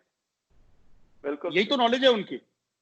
बिल्कुल सही, एग्जैक्टली यही। हाँ बिल्कुल। तो ये सोचना चाहिए कि किसी भी जनरल को अगर आप 15-20 लाख रुपए दे रहे हैं, और दुबई में एक 50 माले की बिल्डिंग में 17th फ्लोर पे जनरल साहब का 5 बेडरूम का पेंट हाउस है जो कि उसकी कंपनी ने दिया, तो जनरल साहब ये तो सोचे कि मुझे पाल क्यों रहे हैं ये लोग, मेरे पास ये पता है क्या चक्कर मुझे ना, मैं बताता हूँ एक छोटी सी, आप हंसिएगा मत आरजू जी हंसिएगा मत, फकर साहब एक हंसिएगा मत, फकर साहब हंसिएगा मत। मैं आपको एक एग्जांपल देता हूँ ना, मुझे ना काफी फेसबुक पे रिक्वेस्ट आती है, राइट? तो एक बड़ी खूबसूरत सी लड़की होगी जिसकी फेसबुक पे उसकी पूरी खूबसूरत सी फोटोज लगी होंगी, और उसने की major I am a big fan and when I come to Delhi meet me for a cup of coffee. तो मैं उस लड़की की शक्ल देखता हूँ, ठीक है, ध्यान से उसकी फोटो पे क्लिक करके, फिर मैं शीशे में जाके अपनी शक्ल देखता हूँ, और मैं अपने आप से बोलता हूँ कि भाई तू 48 साल का बंदा है, ठीक है, अपनी शक्ल देख। मैं खुद को बोलता हूँ यार अपनी शक्ल देख, और फिर मैं कहता हूँ कि यार ना। तो यही चीज जनरल्स को भी करनी चाहिए कि क्यों 25 लाख कोई दे रहा है? अच्छा सर, क्यों कोई टैलेंटेड लोग भी होते हैं, एक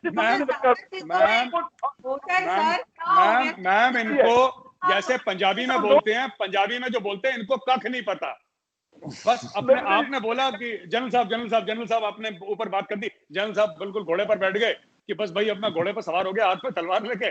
और यहाँ पे इंडियन कॉर्पोरेट्स, आप बताइए किसके काम किसके हैं, बिजनेस इंटरेस्ट किसके मिडिल ईस्ट में, आपको पता लग जाएगा। बहुत सारे जर्नल्स ऐसे भी हैं जो, मतलब मैं इस्लामाबाद क्योंकि DHA हमारे बिल्कुल करीब बनता है, तो जिनको मैं जानता हूँ, यकीन बिलीव मी, मतलब हमारे पाकिस्तान आर्मी से वो रिटायर्ड जर्नल्स हैं, लेकिन जब मैं बात करता हूँ तो मुझे हंसी आती है। मैं यार इन जनरल से तो मैं सिविलियन ही ठीक हूँ, मतलब कि मैं, इन्होंने इतना साल पढ़ा, इतनी बड़ी बड़ी ट्रेनिंग की, कभी US में, कभी कहाँ, वो मतलब वो चीजें हैं कि वो ज्यादातर लोग ऐसे भी है कि वो मतलब बिल्कुल ही फारिग है। कुछ ऐसे टॉप के जनरल है कि वो मतलब जिसे कहते हैं कि आप 25 लाख रुपए की बात करें, 25 लाख डॉलर में भी आप उसको नहीं वो खरीद सकते। एक और छोटी सी चीज मैं ये कह दूं, मुझे पता नहीं क्यों लग रहा है, ये भी तो हो सकता है कि वो इंडियन को मामू बना रहे हो, ये भी तो हो सकता है, जरूरी तो नहीं है कि वो वही चीज दे रहे हो, आप लोग समझ रहे। जी बिल्कुल, मैं एक बात बताऊं, हो सकता है कि आप इंडियन गवर्नमेंट को मामू बना दें, हो सकता है, ठीक है, आप इंडियन बिजनेसमैन को मामू नहीं बना सकते। वो जो कर रहे होते हैं, हम तो सर फकर साहब गल्ले पे बैठे लोग हैं, धंधे वाले लोग हैं, ये इंडियन, मैं बता रहा हूँ, इंडियन का पैसे में जो दिमाग चलता है ना, ये बेच कर खा जाए दुनिया को, इतने शार्प हैं, मतलब बेच के खा जाए। I don't mean it in the negative sense, these people are very very sharp, very sharp. अच्छा, एक और चीज ना कि ये जो पूरा खैर आप, सॉरी मैं माफी चाहूंगा, आप वैभव से बात कर रही थी, आप वैभव से आंसर दीजिए, फिर मैं उसके बाद में। जी जी जी जी, प्लीज वैभव जी आप बताइए ना कि अगर कोई, जैसे मेजर साहब कहते हैं जी, भारत के खिलाफ अगर कोई हथियार उठाएगा तो हम उसे नहीं छोड़ेंगे, तो आपको लगता है कि बलोची जो है वो बलोच जो है वो पाकिस्तान के खिलाफ हथियार उठाए और हम बैठे देखते रहे?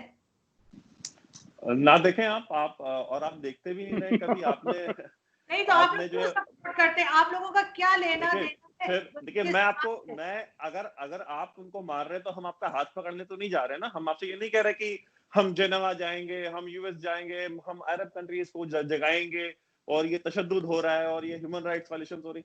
मतलब इंडिया से तो कभी इस तरह की आवाजें नहीं उठी ना।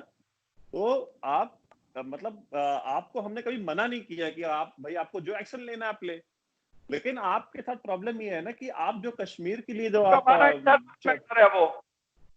है वो हमारा इंटरनल मैटर है ना, और ये कश्मीर वाला इशू जो है वो इंडिया का इंटरनल मैटर नहीं है। वो ये कश्मीर फर्क है हमारा बहुत। इंटरनल और 5 अगस्त 2019 के बाद तो 100% हमारा इंटरनल मैटर हो वो गया। आप कह रहे हैं और सुनिए फकर साहब, एक मैं बात बताऊं आपको, मैं वैभव माफी चाहूंगा, मैं बीच में बोल रहा हूँ, एक तो मेरी आदत हो गई बड़ी बीच में बोलने की, तो मैं दूसरी बार इंटरप्ट कर रहा हूँ, I am sorry for that. Fakhar sahab मैं एक बात बताऊं, जो लोग कहते हैं ना कि कश्मीर का मसला क्योंकि यूएन का मसला है, क्योंकि इंटरनेशनली रिकॉग्नाइज्ड है, राइट, हमारी पार्लियामेंट का ये फैसला है और 130 करोड़ हिंदुस्तानियों का फैसला ये है कि हमें इससे कोई फर्क नहीं पड़ता।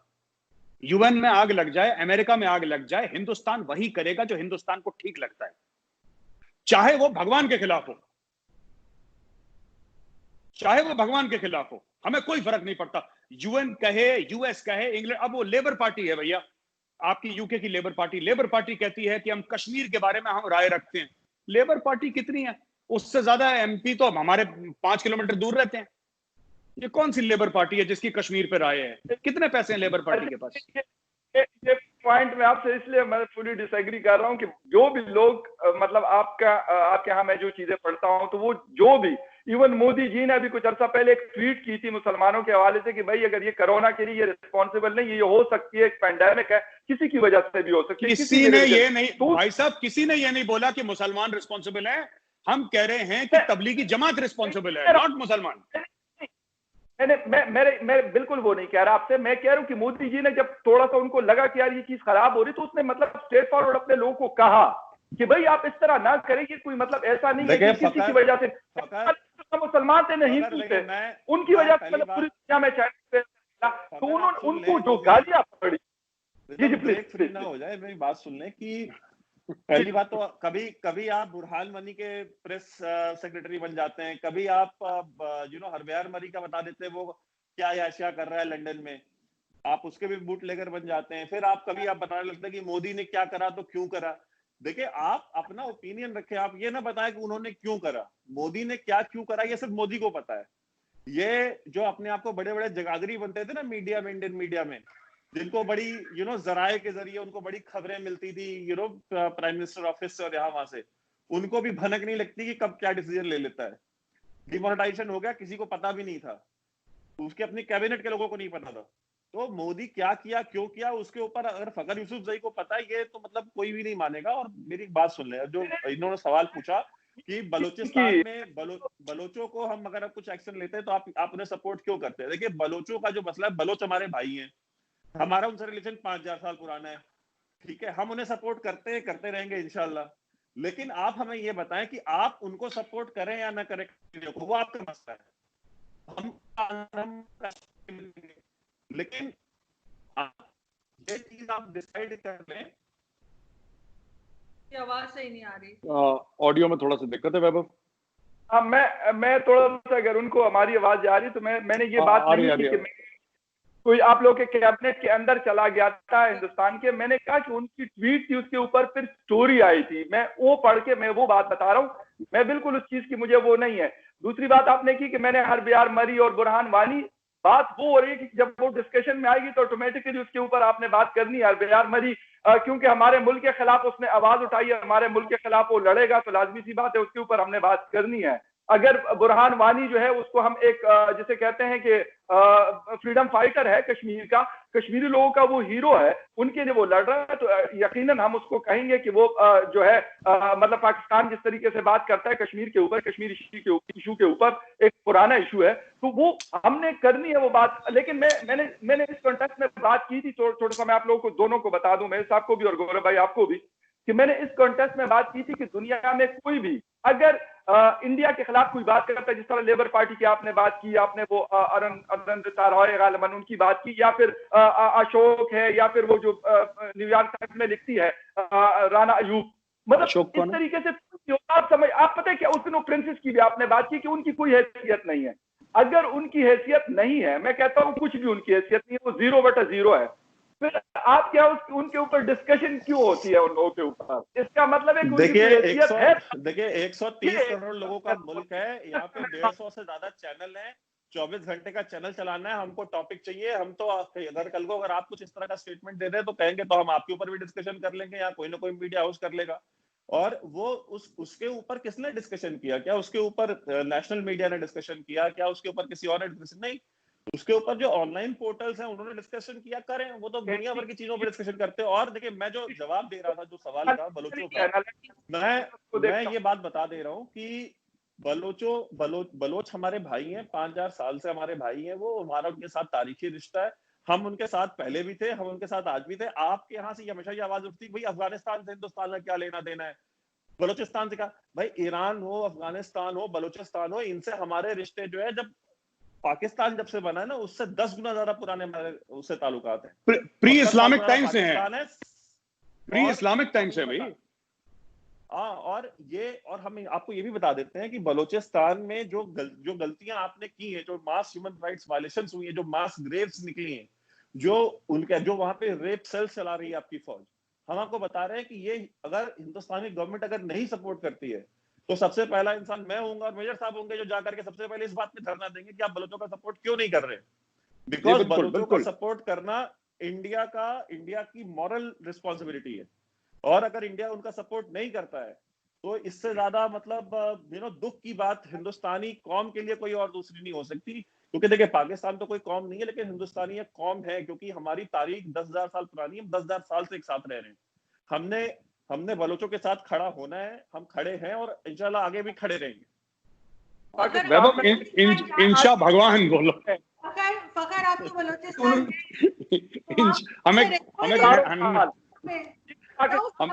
पाकिस्तान 72 क्यों बना, वो आपको पता है कि मतलब नहीं रहना चाहते थे लोग आप लोगों के साथ इकट्ठे, इसलिए बन गया, जिन्हों ने पाकिस्तान बना के दिया। और मेरा ख्याल मतलब मैं एक सवाल पूछना चाहता हूँ, मैं फखर यूसुफ भाई साहब से एक सवाल पूछना चाहता हूँ। और तो कहना यहाँ पे होता मैं फखर यूसुफ भाई साहब से एक सवाल पूछना चाहता हूँ। एक तो वैभव, हम लोग अपना एक टर्म करते हैं, इंशा भगवान, हम एक नया वाला लगाते हैं, ठीक है, काफिर बॉयज यूट्यूब चैनल पे। अच्छा, मैं ये कह रहा था कि आपके ना जो मिसाइल्स हैं, मैं बताता हूँ आपको, आपकी जो मिसाइल्स है ना पाकिस्तान में, मैं इसका रीजन जानना चाहता हूँ। जैसे कि गजनवी हैं, आप कहते हैं काफिर नहीं है, काफिर और इसमें फर्क है। आप लोगों के एक रिलीजन है, काफिर की कोई और वो है, आपने पढ़ा ही होगा। हमें वर्ड काफिर बड़ा अच्छा लगता है, मैं तो हूँ काफिर, मुझे तो अच्छा ही लगता है ये। और वैभव सिर्फ काफिर नहीं, वैभव तो रॉ का एजेंट भी है, मैं कह रहा हूँ आज तो रॉ का एजेंट वैभव।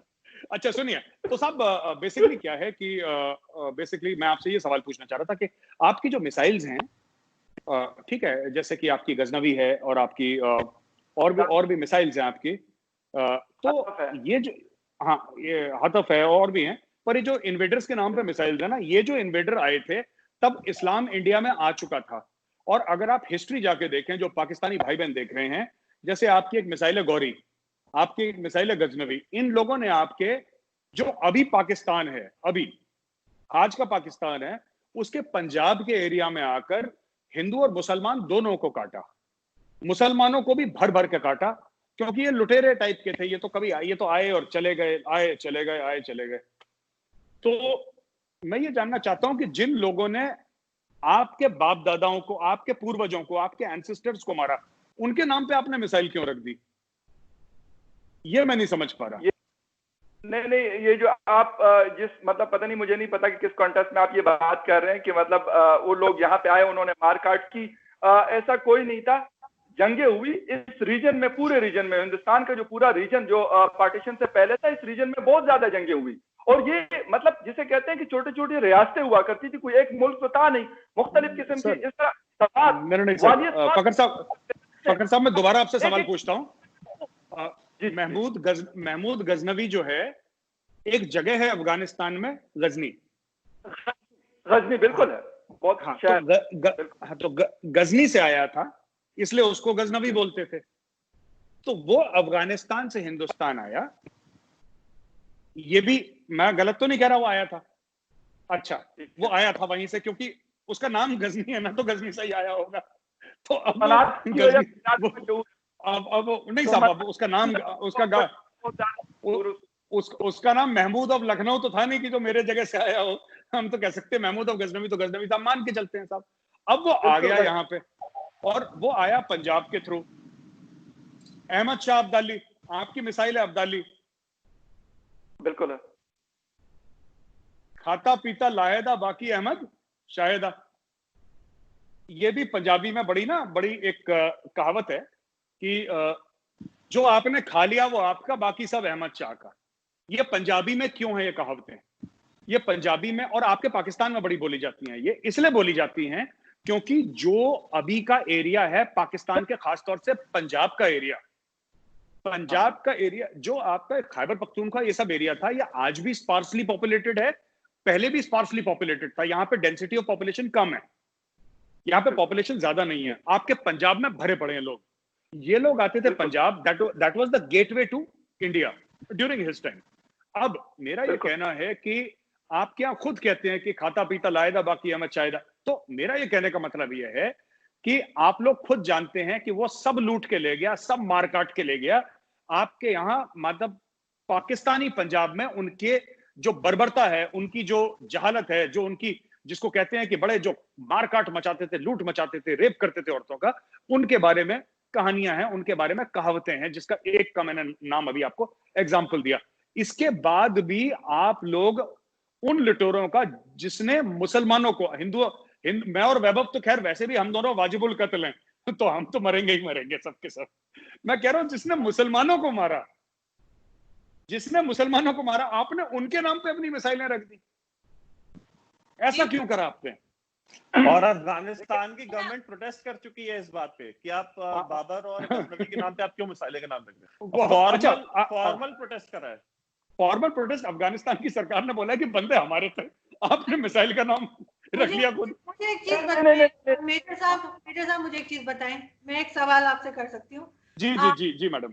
ये कि जब से मतलब फेसबुक ज्वाइन किया है मैंने, मेरे ख्याल 10-11 साल हो गए फेसबुक पे। तो शुरू में क्योंकि मैं आपको जैसे पता ही आप लोगों को तो कि मेरे पेरेंट्स जो है वो इंडिया से यहाँ पे आए थे, तो हमेशा से क्योंकि जर्नलिस्ट भी थे तो बातें होती रहती थी घर में इंडिया की भी, और जैसे एक जर्नलिज्म आपको पता है कि माहौल होता है, तो सुनते रहते थे। तो मुझे अपने आप ही मैं कहूँगी कि मुझे इंटरेस्ट है कि हाँ मैं इंडियंस के साथ में बात करती हूँ, और एक जैसे कहते हैं कुछ भी डिस्कस कर रहे हैं, वो चीज़ हमेशा से है, स्टूडेंट लाइफ से है। तो फेसबुक पे भी जब फेसबुक ज्वाइन किया तो काफ़ी सारे इंडियंस ने भी मेरे साथ फेसबुक पे ज्वाइन किया, कुछ लोगों ने जो मीडिया से भी थे, और उस वक्त जाहिर है मैं भी स्टूडेंट थी, वो भी स्टूडेंट थे, तो इस तरह से उनमें एक मैं नाम नहीं लूंगी, लेकिन ये कि वो बेचारे को उठा के आप लोग ले जाएंगे, तो वो जो है वो मुस्लिम है और मीडिया से है। वो मुझे अभी तक मुझे उनका एक चीज की समझ नहीं आती। वो मुझे बुलाते हैं कि जी आप इंडिया आइए, ठीक है, जैसे घूमने फिरने आते हैं इंडिया आप आइए, और आप बड़े उससे वो कहेंगे आप हमारे मेहमान बनिए, हमारे घर रहिए, और आपको ऐसा लगेगा जैसे आप मिनी पाकिस्तान में रह रही हैं, आपकी इतनी हिफाजत होगी। तो मैंने ये बात अपने 1-2 दोस्तों से कही, मीडिया के कुलीग से भी कही कि भाई उन्होंने मुझे इस तरह कहा, मुझे समझ नहीं आ रही, अगर मैं इंडिया जाती हूँ तो मुझे इंडिया जाके ये महसूस करने की क्या जरूरत है कि मैं पाकिस्तान में हूँ। वो मुझे ये क्यों बता रहे हैं कि आपको इतना सिक्योर फील होगा कि आपको कोई जी कुछ कह नहीं सकता। और उन्होंने ये भी बताया कि हमारा इलाका जो है जहाँ वो रहते हैं, उन्होंने कहा पूरा सब मुस्लिम्स हैं और जी आप कोई मैं तंग नहीं करेगा। मैं आपको जवाब देता हूँ, मैं आपको क्योंकि जवाब यहाँ देता पे लोगों को हूँ। कुलभूषण नहीं बनाया जाता। जी खैर मैं आपको सवाल का जवाब दे देता हूँ, एक मिनट। दो बातें हैं। पहली बात तो ये गजनवी और गौरी और इन सब की बात आप खा गई, कोई बात नहीं, कोई बात नहीं, वो जो देख रहा है वो खुद ही ढूंढ लेना इंटरनेट पे। आपने बोला ना कि इंडिया में उसने बोला कि मिनी पाकिस्तान है, आपके सवाल में ही जवाब है। ये कौन लोग हैं जो हिंदुस्तान के अंदर मिनी पाकिस्तान बना रहे हैं? कौन लोग हैं? और अगर ये हैं तो पाकिस्तान क्यों नहीं जा रहे, हिंदुस्तान में क्यों है ये? नहीं, वो तारीफ बहुत करते हैं हिंदुस्तान की, लेकिन वो मुझे ये कहते हैं कि जैसे मैं तारीफ ना बनाएं, तब वो तारीफ वाहिद ना करें। वाहिद सुनिए, मेरे इंडियन फ्रेंड्स में देखिए वो, सुनिए, सर एक सेकंड, वो इंडियन फ्रेंड्स में वाहिद वो साहब हैं जो मुझे मैसेज करेंगे व्हाट्सएप पे और 2 मिनट के बाद उसको डिलीट मार देंगे। मैंने कहा ये डिलीट क्यों कर देते हैं ना, तो मैंने बल्कि फखर को भी बताया था, मैंने कहा ये डिलीट क्यों कर देता है। कहता है शायद वो बेचारा डर रहा होगा कि मैं किसी पाकिस्तानी से बात कर रहा हूँ, ये लोग पकड़ के ना ले जाते हो वहां पे जो नहीं की आर्मी या पुलिस नहीं, है। आप कभी इंडियन टीवी देखें, आप अगर कभी इंडियन टीवी देखें, मुस्लिम्स, इंडियन मुस्लिम्स आके, और वो कॉन्स्टिट्यूशन उनको राइट देता है, वो उसमें मेरा और वैभव का कोई लेना देना नहीं है, ना नरेंद्र मोदी का लेना देना है, ना इंडियन आर्मी का लेना देना है। हर डिबेट पे आप अर्नब की डिबेट देख लीजिए ना, बाकी सब डिबेट छोड़िए, आप अर्नब की डिबेट देख लीजिए, खुल के बोलते हैं चढ़ चढ़ के। कश्मीर से आप लोग कहते हैं कश्मीर में तशद्दुद है, ये इतने बड़े बड़े वर्ड्स उर्दू के बोलते हैं, मुझे समझ में नहीं आते। आप लोग इतनी लंबी स्टोरी सुनाते हैं, कश्मीर में बैठे कश्मीरी मुस्लिम हर शाम को 9 बजे गाली दे रहा है हमारी आर्मी को, फिर आप कहते हैं फ्रीडम नहीं है। सुनिए, आपके पेड हो और वो आप उन्हें पेमेंट कर रहे हैं अपना, जैसे कहना चाहिए टीआरपी के लिए, किसी चीज के लिए भी, तो वो तो ये भी हो सकता है, वो आपके अपने लोग हो तो ये भी सकता है कि उसका नाम कुलभूषण जाधव हो, पर ऐसा है नहीं। मैं आपको बताता हूं, आप ये कह रही हैं आरजू जी कि हम एक कश्मीरी मुस्लिम को पैसा देते हैं और ये बोलते हैं कि भाई ये ले लाखों रुपए महीना और तू आ और हमें गाली दे, क्योंकि तेरे मुंह से हमें गाली सुनना बड़ा अच्छा लगता है। ये अगर हम किसी को पैसा देंगे ना, तो हम उससे ये बोलेंगे कि तुम ये बोलो कश्मीर में सब ठीक है। हम इसलिए देंगे पैसा, हम इसलिए नहीं देंगे कि हर रात तुम आके यहाँ पे वो करो। पहली चीज। दूसरी चीज, ये सब बात मैंने आपकी बताई, अब आप जरा मिसाइल की बात करिए जरा, वो अब्दाली जो भी थे, वो ऐसा क्यों है? सर एक्चुअली क्या है ना कि ये लोग नहीं वो मुसलमानों के हीरोज हैं, आकर के बैठ के बातें करने के लिए। जैसे आपको वो सरफराज बुख्ती का वीडियो बनाने के लिए इन्होंने दिया होगा ना कि मेजर गौरव आर्या को बताओ कि मैंने तुमको बलोच जो है वो सारे बड़े खुश है, तो इनको लगता है कि जैसे हमारे यहाँ चलता है ना वैसे हिंदुस्तान में भी चलता है सब कुछ। नहीं, ये कह रहे हैं कि मुसलमान हीरो हैं, कह रहे हैं फखर साहब, कह रहे हैं मुसलमान हीरो हैं। तो भाई पहले जंग हुआ करती ज्यादा था ना मुसलमानों के हीरो थे। सर अगर सर एक बात बताइए, मैं फखर साहब एक सवाल पूछता हूं फिर आपसे, और मैं ये चाहूंगा आरजू आप पूरा का पूरा, चाहे 1.5 घंटे का हो ना, आप ये 1.5 घंटे का सेगमेंट विदाउट एडिटिंग आप डाल दो उसके अंदर, डोंट वरी अबाउट एनीथिंग पूरे। आप एक बात बताइए कि एक तो मैंने बोला कि उन्होंने मुसलमानों को भी मारा, ये बात फैक्ट है, क्योंकि आप ही लोगों के पंजाब में उनके खिलाफ कहावतें हैं, ये मैंने नहीं बनाई, ये पाकिस्तानी पंजाब में चलती हैं। बहरहाल इनको छोड़ दें, मेरी बात छोड़ दें। आपके हीरो सबके सब ऐसे क्यों हैं? लुटेरे, कातिल, घोड़े पे बैठ के तलवार उतारने वाले। आपके कोई अच्छे हीरो क्यों नहीं है? इसको मार दिया, उसको काट दिया। आप देखिए उमर शरीफ है आपका, कॉमेडियन है बहुत बड़ा। मैं उमर शरीफ का एक जमाने में हमारे सर मैं इनके यहाँ एक हीरो था जो नोबेल प्राइज विनर था, उसको भी इन्होंने जो मुल्क बदर कर दिया और उसको कभी पाकिस्तान आने नहीं दिया। वो अहमदी था, उसका गुनाह ये था कि वो अहमदी था। और एक दूसरी मलाला थी, वो उसको नोबेल प्राइज मिला, तो उसको भी इन्होंने मार के ठुड्डे मार के निकाल दिया, उसको बता दिया सारे एजेंट है। जी अच्छा सुनिए, एक मिनट फखर साहब, फिर मेरा सवाल रुक जाएगा बीच में ना। देखिए आप एक बात बताइए कि आपने बोला हीरो हैं, राइट? ये आपके हीरो ऐसे क्यों हैं खून के प्यासे? ये आपके जो वो है ना, क्या नाम कहते हैं, ये अब्दुल सलाम, क्या नाम कहता, नहीं अब्दुल सलाम नहीं, वो बंदा यार कॉमेडियन, उमर शरीफ। तो साहब मैं तो बचपन में मैंने उनके बड़े वीडियो देखे थे, वो बकरा किस्तों पे और बुड्ढा घर पे और ये सब बड़े फनी लगे और मैं उनका बहुत बड़ा फैन था। एक दिन ना मुझे मैं उनका बहुत बड़ा फैन था। तो एक बार क्या हुआ कि वर्ल्ड कप में खबर आई कुछ साल पहले कि वर्ल्ड कप में पाकिस्तान हार गया इंडिया से। तो वो शाम को प्रोग्राम कर रहे हैं अपना और वो कह रहे हैं कि तुम चिंता मत करो, मतलब तुम फिक्र मत करो और जो अपना जो जज्बा है, जज्बा कम नहीं होने देना, राइट। और फिर उसने बोला कि आप बताओ वो जो गजनवी है उसने कितनी बार सोमनाथ पे अटैक करा था? 17 बार अटैक करा था, 18वीं बार उसको सक्सेस मिला। तो तुम फिक्र मत करो, तुम्हें मतलब मुझे इतना बुरा लगा कि इतनी कैजुअल रेसिज्म जिसको कहते हैं ना, कैजुअल, आपने कुछ बोल दिया। जैसे आप लोगों के यहाँ बड़ा फेमस है हिंदू बनिया। अब वो किसी ने हिंदू बनिया को देखा भी नहीं, किसी ने हिंदू बनिया को आज तक देखा नहीं होगा, मार दिए सबके सब बेचारे, तो कहां से देखोगे? वो तो फोटो दिख सकती है बनिया की कि ऐसा दिखता था एक जमाने में कि बाकी बगल में हलाली मुंह में राम राम, बगल में छुरी मुंह में राम राम, जबकि दूसरा है इट इज मुंह में राम राम बगल में छुरी, उसको भी गड़बड़ कर दिया। चले कोई बात नहीं, आपने मार दिया, अलग बात है, वो तो खत्म हो गया ना। तो मैं आपसे ये कह रहा हूं कि ऐसा क्यों है कि ऐसे लोग आपके टेलीविजन पे एंटी हिंदू चीजें इतनी, अभी आपका वहां पे एक बड़ा वहां पे हल्ला भी हुआ था 4-5 दिन पहले, एक आर्टिकल भी था वहां पे कि इतना कैजुअली कुछ बोल देते हैं ना कि आपके वो कौन है जो अस्पताल में भर्ती हुआ था यार, वो क्या नाम है उसका, वैभव, अरे बड़ा हीरो है वो भी यूपी का ही है कहीं पे, वो बड़ा पाकिस्तान है, वो उत्तर प्रदेश का ही वो। अच्छा, आमिर लियाकत, वो भी बड़ा कलाकार है। देखो आमिर लियाकत, वो जब बात करता है तो वो भी देखिए ऐसा होता है ना कि हम लोग भी देखते हैं प्रोग्राम।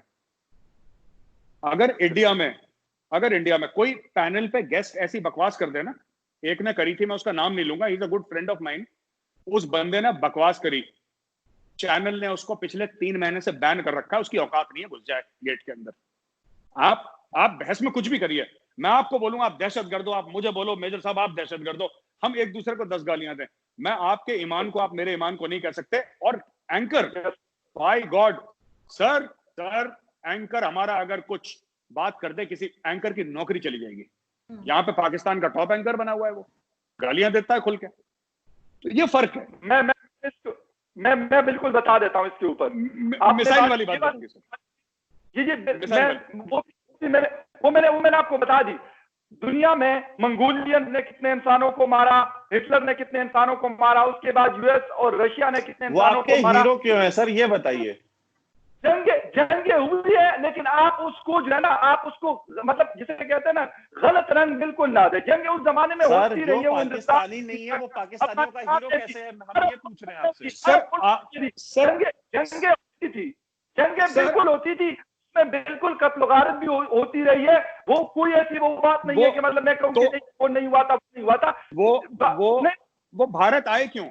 उनको किसने बुलाया? इनविटेशन किसने दिया मुगलों को? बाबर क्यों आया यहाँ पे? किससे पूछ कर आया? नहीं, उस वक्त इन्विटेशन नहीं दी जाती, वही आता था जो ताकतवर होता था। ये आया ना सर मैं तो सर एक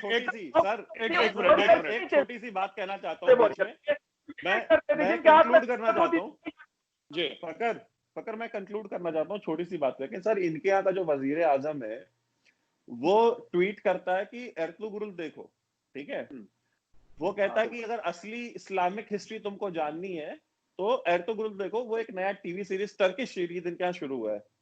इनके यहाँ सबसे बड़ी प्रॉब्लम ये है कि इनको कभी मलेशिया बनना होता है, कभी इनको सऊदी अरेबिया बनना होता है, कभी इनको टर्की बनना होता है।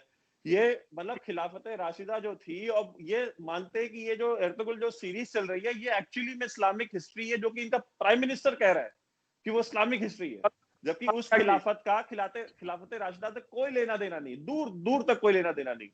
लेकिन अब वो ऑटोमन एम्पायर, वो कहते हैं कि ये इस्लामिक हिस्ट्री है। भाई वो ऑटोमन हिस्ट्री है, वो टर्किश हिस्ट्री है, वो आप पाकिस्तानी या इंडियन हिस्ट्री नहीं, आपकी हिस्ट्री वो है जो हमारी हिस्ट्री है।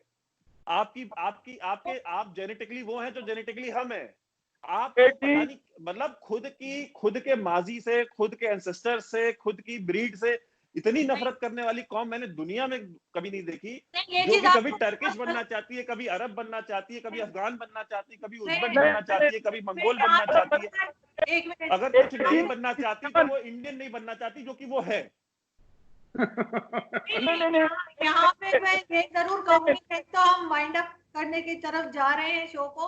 लेकिन ये है कि हम लोग ये बिल्कुल गलत बात कह रहे हैं आप वैभव जी, क्या इंडियन से या इंडिया से नफरत कोई नहीं करता पाकिस्तान में। अगर किसी को प्रॉब्लम है तो वो इंडियन गवर्नमेंट की पॉलिसीज से होती है, इंडियन सिटीजन से नहीं होती। हम जो आम लोग वहां पे रहते हैं उनसे कोई नफरत नहीं करता। यहाँ पे भी लोग जो है वो आप देखे, होली दिवाली कुछ भी होता है तो सब ट्विटर पे भी लिख रहे होते हैं, सब एक दूसरे से बात भी कर रहे होते हैं बड़े अच्छे से। ये सिर्फ इंडियन गवर्नमेंट की जो पॉलिसीज होती हैं उनके खिलाफ बात हो रही होती है यहाँ पे। एक आखिरी वर्ड, अगर हिंदुओं से इतना प्यार है तो वो हिंदू हैं कहाँ पाकिस्तानी? क्यों नहीं है? कहाँ गायब हो गए? नहीं गायब। 1946 में 24% थे, आज 2% से कम है। वो 22% कहाँ गए?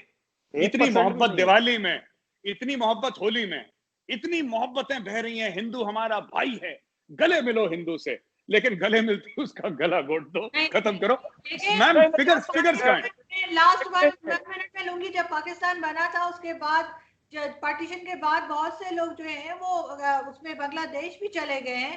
अब वहाँ उसको तो काउंट ही नहीं करते। आप लोग गिनना शुरू करते हैं 47 सिटी का, मतलब इंडिया नहीं आए, बांग्लादेश गए, चले गए हैं। बहुत से लोग जॉब के लिए बाहर भी हैं, अभी भी यहाँ पे मौजूद है। ऐसा नहीं है, मैं ये नहीं कह रही कि सब कुछ अच्छा हो रहा है, नहीं सब कुछ अच्छा नहीं हो रहा, लेकिन सब कुछ इतना बुरा भी नहीं है जितना आप बताते हैं। आप बांग्लादेश का आपने नाम लिया, आप क्या इन्होंने कितने न्यूज एंकर है जो हिंदू हैं? आपके यहाँ कितने मिनिस्टर्स हैं जो हिंदू हैं? आपके यहाँ पे मतलब आप अगर वो हैं इतने और इतने खुशहाल हैं तो उनका रिप्रेजेंटेशन कहाँ है? मीडिया में कहाँ है? आर्मी में कहाँ है? रमेश कुमार कौन है?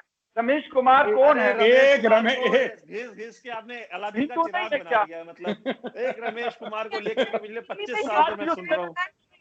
तुम्हारी जो भी सेनेटर बनी है 2018 वाले इलेक्शन में, सेनेट की मतलब वो बनी है, कहां से वोट के आई है कि मतलब वो तर के सबसे रिमोट इलाके से वहां। मैं एक बात बताऊं आपको, कितना रिप्रेजेंटेशन है, कितने एंकर है? मुझे एक न्यूज एंकर का नाम बताइए हिंदू का। आप मीडिया के दोनों एक एंकर का नाम बताइए।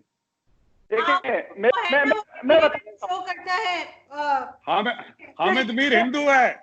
हामिद मीर का नाम हेमंत माथुर है। उसका नाम हेमंत माथुर है, वो तो झूठ करके हामिद मीर। मैं बता देता हूं। मैं जब से मतलब जिस ग्रुप के साथ मैं काम कर रहा हूं, मैं ये नहीं कहता कि स्क्रीन के ऊपर एक हमारे पास सिख जो आते थे, बलदेव कुमार ने जिसको मारा था, MPA भी थे पेशावर से, हमारे बाकायदा वो शो होस्ट किया करते थे हमारे खैबर टेलीविजन पे 5 साल उन्होंने। दूसरी बात जो आपने हिंदू कम्युनिटी की बात की, हारून सरबदयाल जो खैबर पख्तूनख्वा के हिंदू कम्युनिटी के प्रेसिडेंट है, बिलीव मी कि कोई ऐसा मौका नहीं होता मैं कुछ भी कर लूं, मैं मतलब जो मर्जी हो जाए। मुझे बहुत दफा लोगों ने कहा था कि यार ये, मैं कहता हूं नहीं, माइनॉरिटीज के वही राइट्स है जो मेरे हैं, ठीक है। इस पाकिस्तान में उसका इस तरह पूछ रहा हूं मैं। सर सवाल आपका फिल्म स्टार, सुनिए एक मिनट, एक सवाल सरबजीत सिंह है हमारे मर्दान ने हिंदू कम्युनिटी को सर, मैं मना नहीं कर रहा। मैं ये वैभव ने ये नहीं बोला कि फकर साहब सुनिए, बिल्कुल मैं फकर साहब, वैभव ने ये नहीं बोला कि आपने सबको मार दिया। वैभव ने ये बोला कि आपने लगभग सबको मार दिया, मतलब अभी भी हैं जिंदा। पर एक छोटी सी बात ये पूछी कि कौन सा एंकर है, आप नाम बताइए, 1 2 3 4 5 खत्म। आपके टॉप फिल्म स्टार, आपके लाहौर फिल्म इंडस्ट्री है, लाहौर फिल्म इंडस्ट्री के टॉप फिल्म स्टार्स कौन से हैं? 1 2 3 4 5 हिंदू। आपके जो ऑथर्स हैं, जो लिखते हैं, आपके साथी हैं बड़े बड़े, 1 2 3 4 5 कौन है हिंदू? आप बता दीजिए। आपके बिजनेसमैन, इंडिया का, आपको पता है इंडिया का सेकंड रिचेस्ट जो बंदा है वो मुसलमान है, और उसके पास इतना पैसा है, he is worth so much of money that अब क्या बताऊं, is worth so much of money. अगर कोई बंदा किसी देखिए, आप मुझे आरजू जी, आप मुझे व्हाट्सएप कर देंगी, लेकिन मैं आपको बात बताऊं, ये आर्गुमेंट आप इसलिए हार गई क्योंकि आपको ढूंढना पड़ रहा है, आपको सोचना पड़ रहा है। सारे नाम इस वजह से 2-4 ही मुझे तो दीपक परवाने डिजाइनर है हमारे, हिंदू है वो। मैम एक मिनट, मैम सुनिए, आपके डिजाइनर हैं, हमें पता है, परवाना नहीं है, वो पेरवानी है, वो सिंधी आदमी है। मैं आपसे ये कह रहा हूँ, आपने नाम बदल दिया उसका। मैं ये कह रहा हूँ कि आपका एंकर बताए ना। एंकर मैंने तारान सिंह बताया ना आपको, जो मर गया वो। उसका बल्कि टाइम भी पीटीवी में वो करते हैं शो, पीटीवी से शो करते हैं। और वो जिंदा है, वो उसको छोड़ दिया आपने जिंदा। जिंदा शो करते हैं ना, उनकी आत्मा आके तो नहीं शो कर रही होती। क्या बात है। तो हमारे यहाँ अगर किसी भी फील्ड में आप देखेंगे ना, किसी भी फील्ड में, आप पॉलिटिक्स में देखें, बॉलीवुड में देखें, बिजनेस में देखें, स्पोर्ट्स में देखें, आप कहीं पर भी देखें, कहीं पर भी, ठीक है, ऐसा नहीं है कि हमारी कंट्री बिल्कुल पाक और साफ है, हमारी कंट्री में प्रॉब्लम्स नहीं है, लेकिन ओवरऑल आप देखें, कहीं पर भी आप देख लें, ठीक है, आपको मिलेंगे मुस्लिम्स का रिप्रेजेंटेशन बहुत ज्यादा है, कॉर्पोरेट्स में, बिजनेस में, पैसा कमाने की फील्ड में। सिप्ला है, इतनी बड़ी फार्मास्यूटिकल कंपनी है, ठीक है, Cipla is owned by Muslims, Wipro is owned by Azim Premji Muslim है। नहीं वो तो बिल्कुल, और किसी ने, और आज तक मेरा बॉस रह चुका है आजम प्रेम जी, वर्क फॉर विप्रो, और आज तक हमने कभी सोचा भी नहीं कि वो मुस्लिम है, क्योंकि कभी अकर ही नहीं हुआ। नहीं वो कभी अकर ही नहीं हुआ। लेकिन यहाँ भी सब कुछ परफेक्ट नहीं है, लेकिन हम कोशिश कर रहे हैं और बेहतर की तरफ जाएंगे hopefully. Thank you so much आप लोगों का। जी भगत।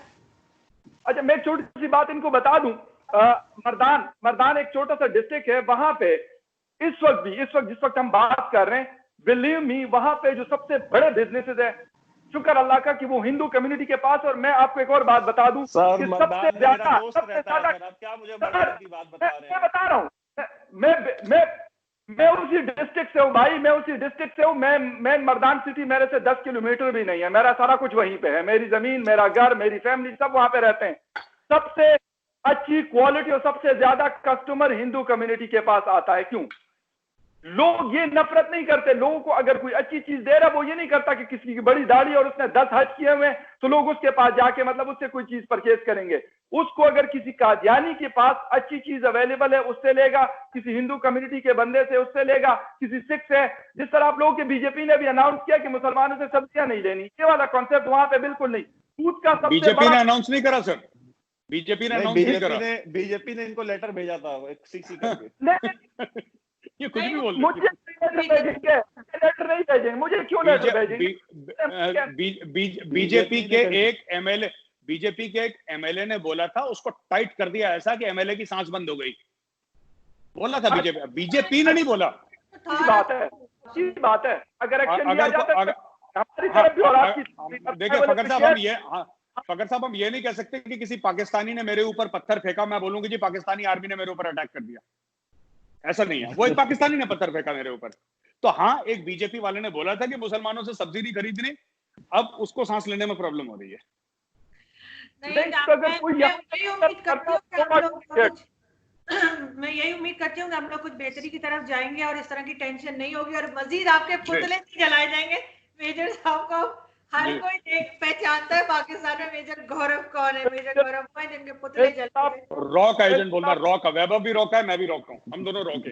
अच्छा और खैर है, मुझे किस चक्कर में रॉ का एजेंट आपके इंडिया वाले लिख रहे हो, तो ये भी लिखते हैं शाम तक पैसे पहुंच जाएंगे, आज तक नहीं आए। मैं और वैभव खुद परेशान है, रॉ ने हमें पैसे, वैभव जरा फोन करो यार, कहना पैसे, रॉ पैसे नहीं देती। मेरा ऐसा करते हैं तो अच्छा नहीं होगा। मुझे तो पाकिस्तानी ये कहते हैं कि रॉ का नहीं है, एनडीएस का है यार, मैं ये क्या चक्कर है यार। एनडीएस, चलो ठीक है, चलिए ओके जी। थोड़ा ख्याल करें, बलोचिस्तान में गड़बड़ ना मचाएं प्लीज। बिल्कुल नहीं, आपने बोल दिया गड़बड़ बन जाए, आपने मना कर दिया, okay ji, thank you so much, thank you. बहुत शुक्रिया मेजर साहब, थैंक यू वेरी मच, बहुत शुक्रिया।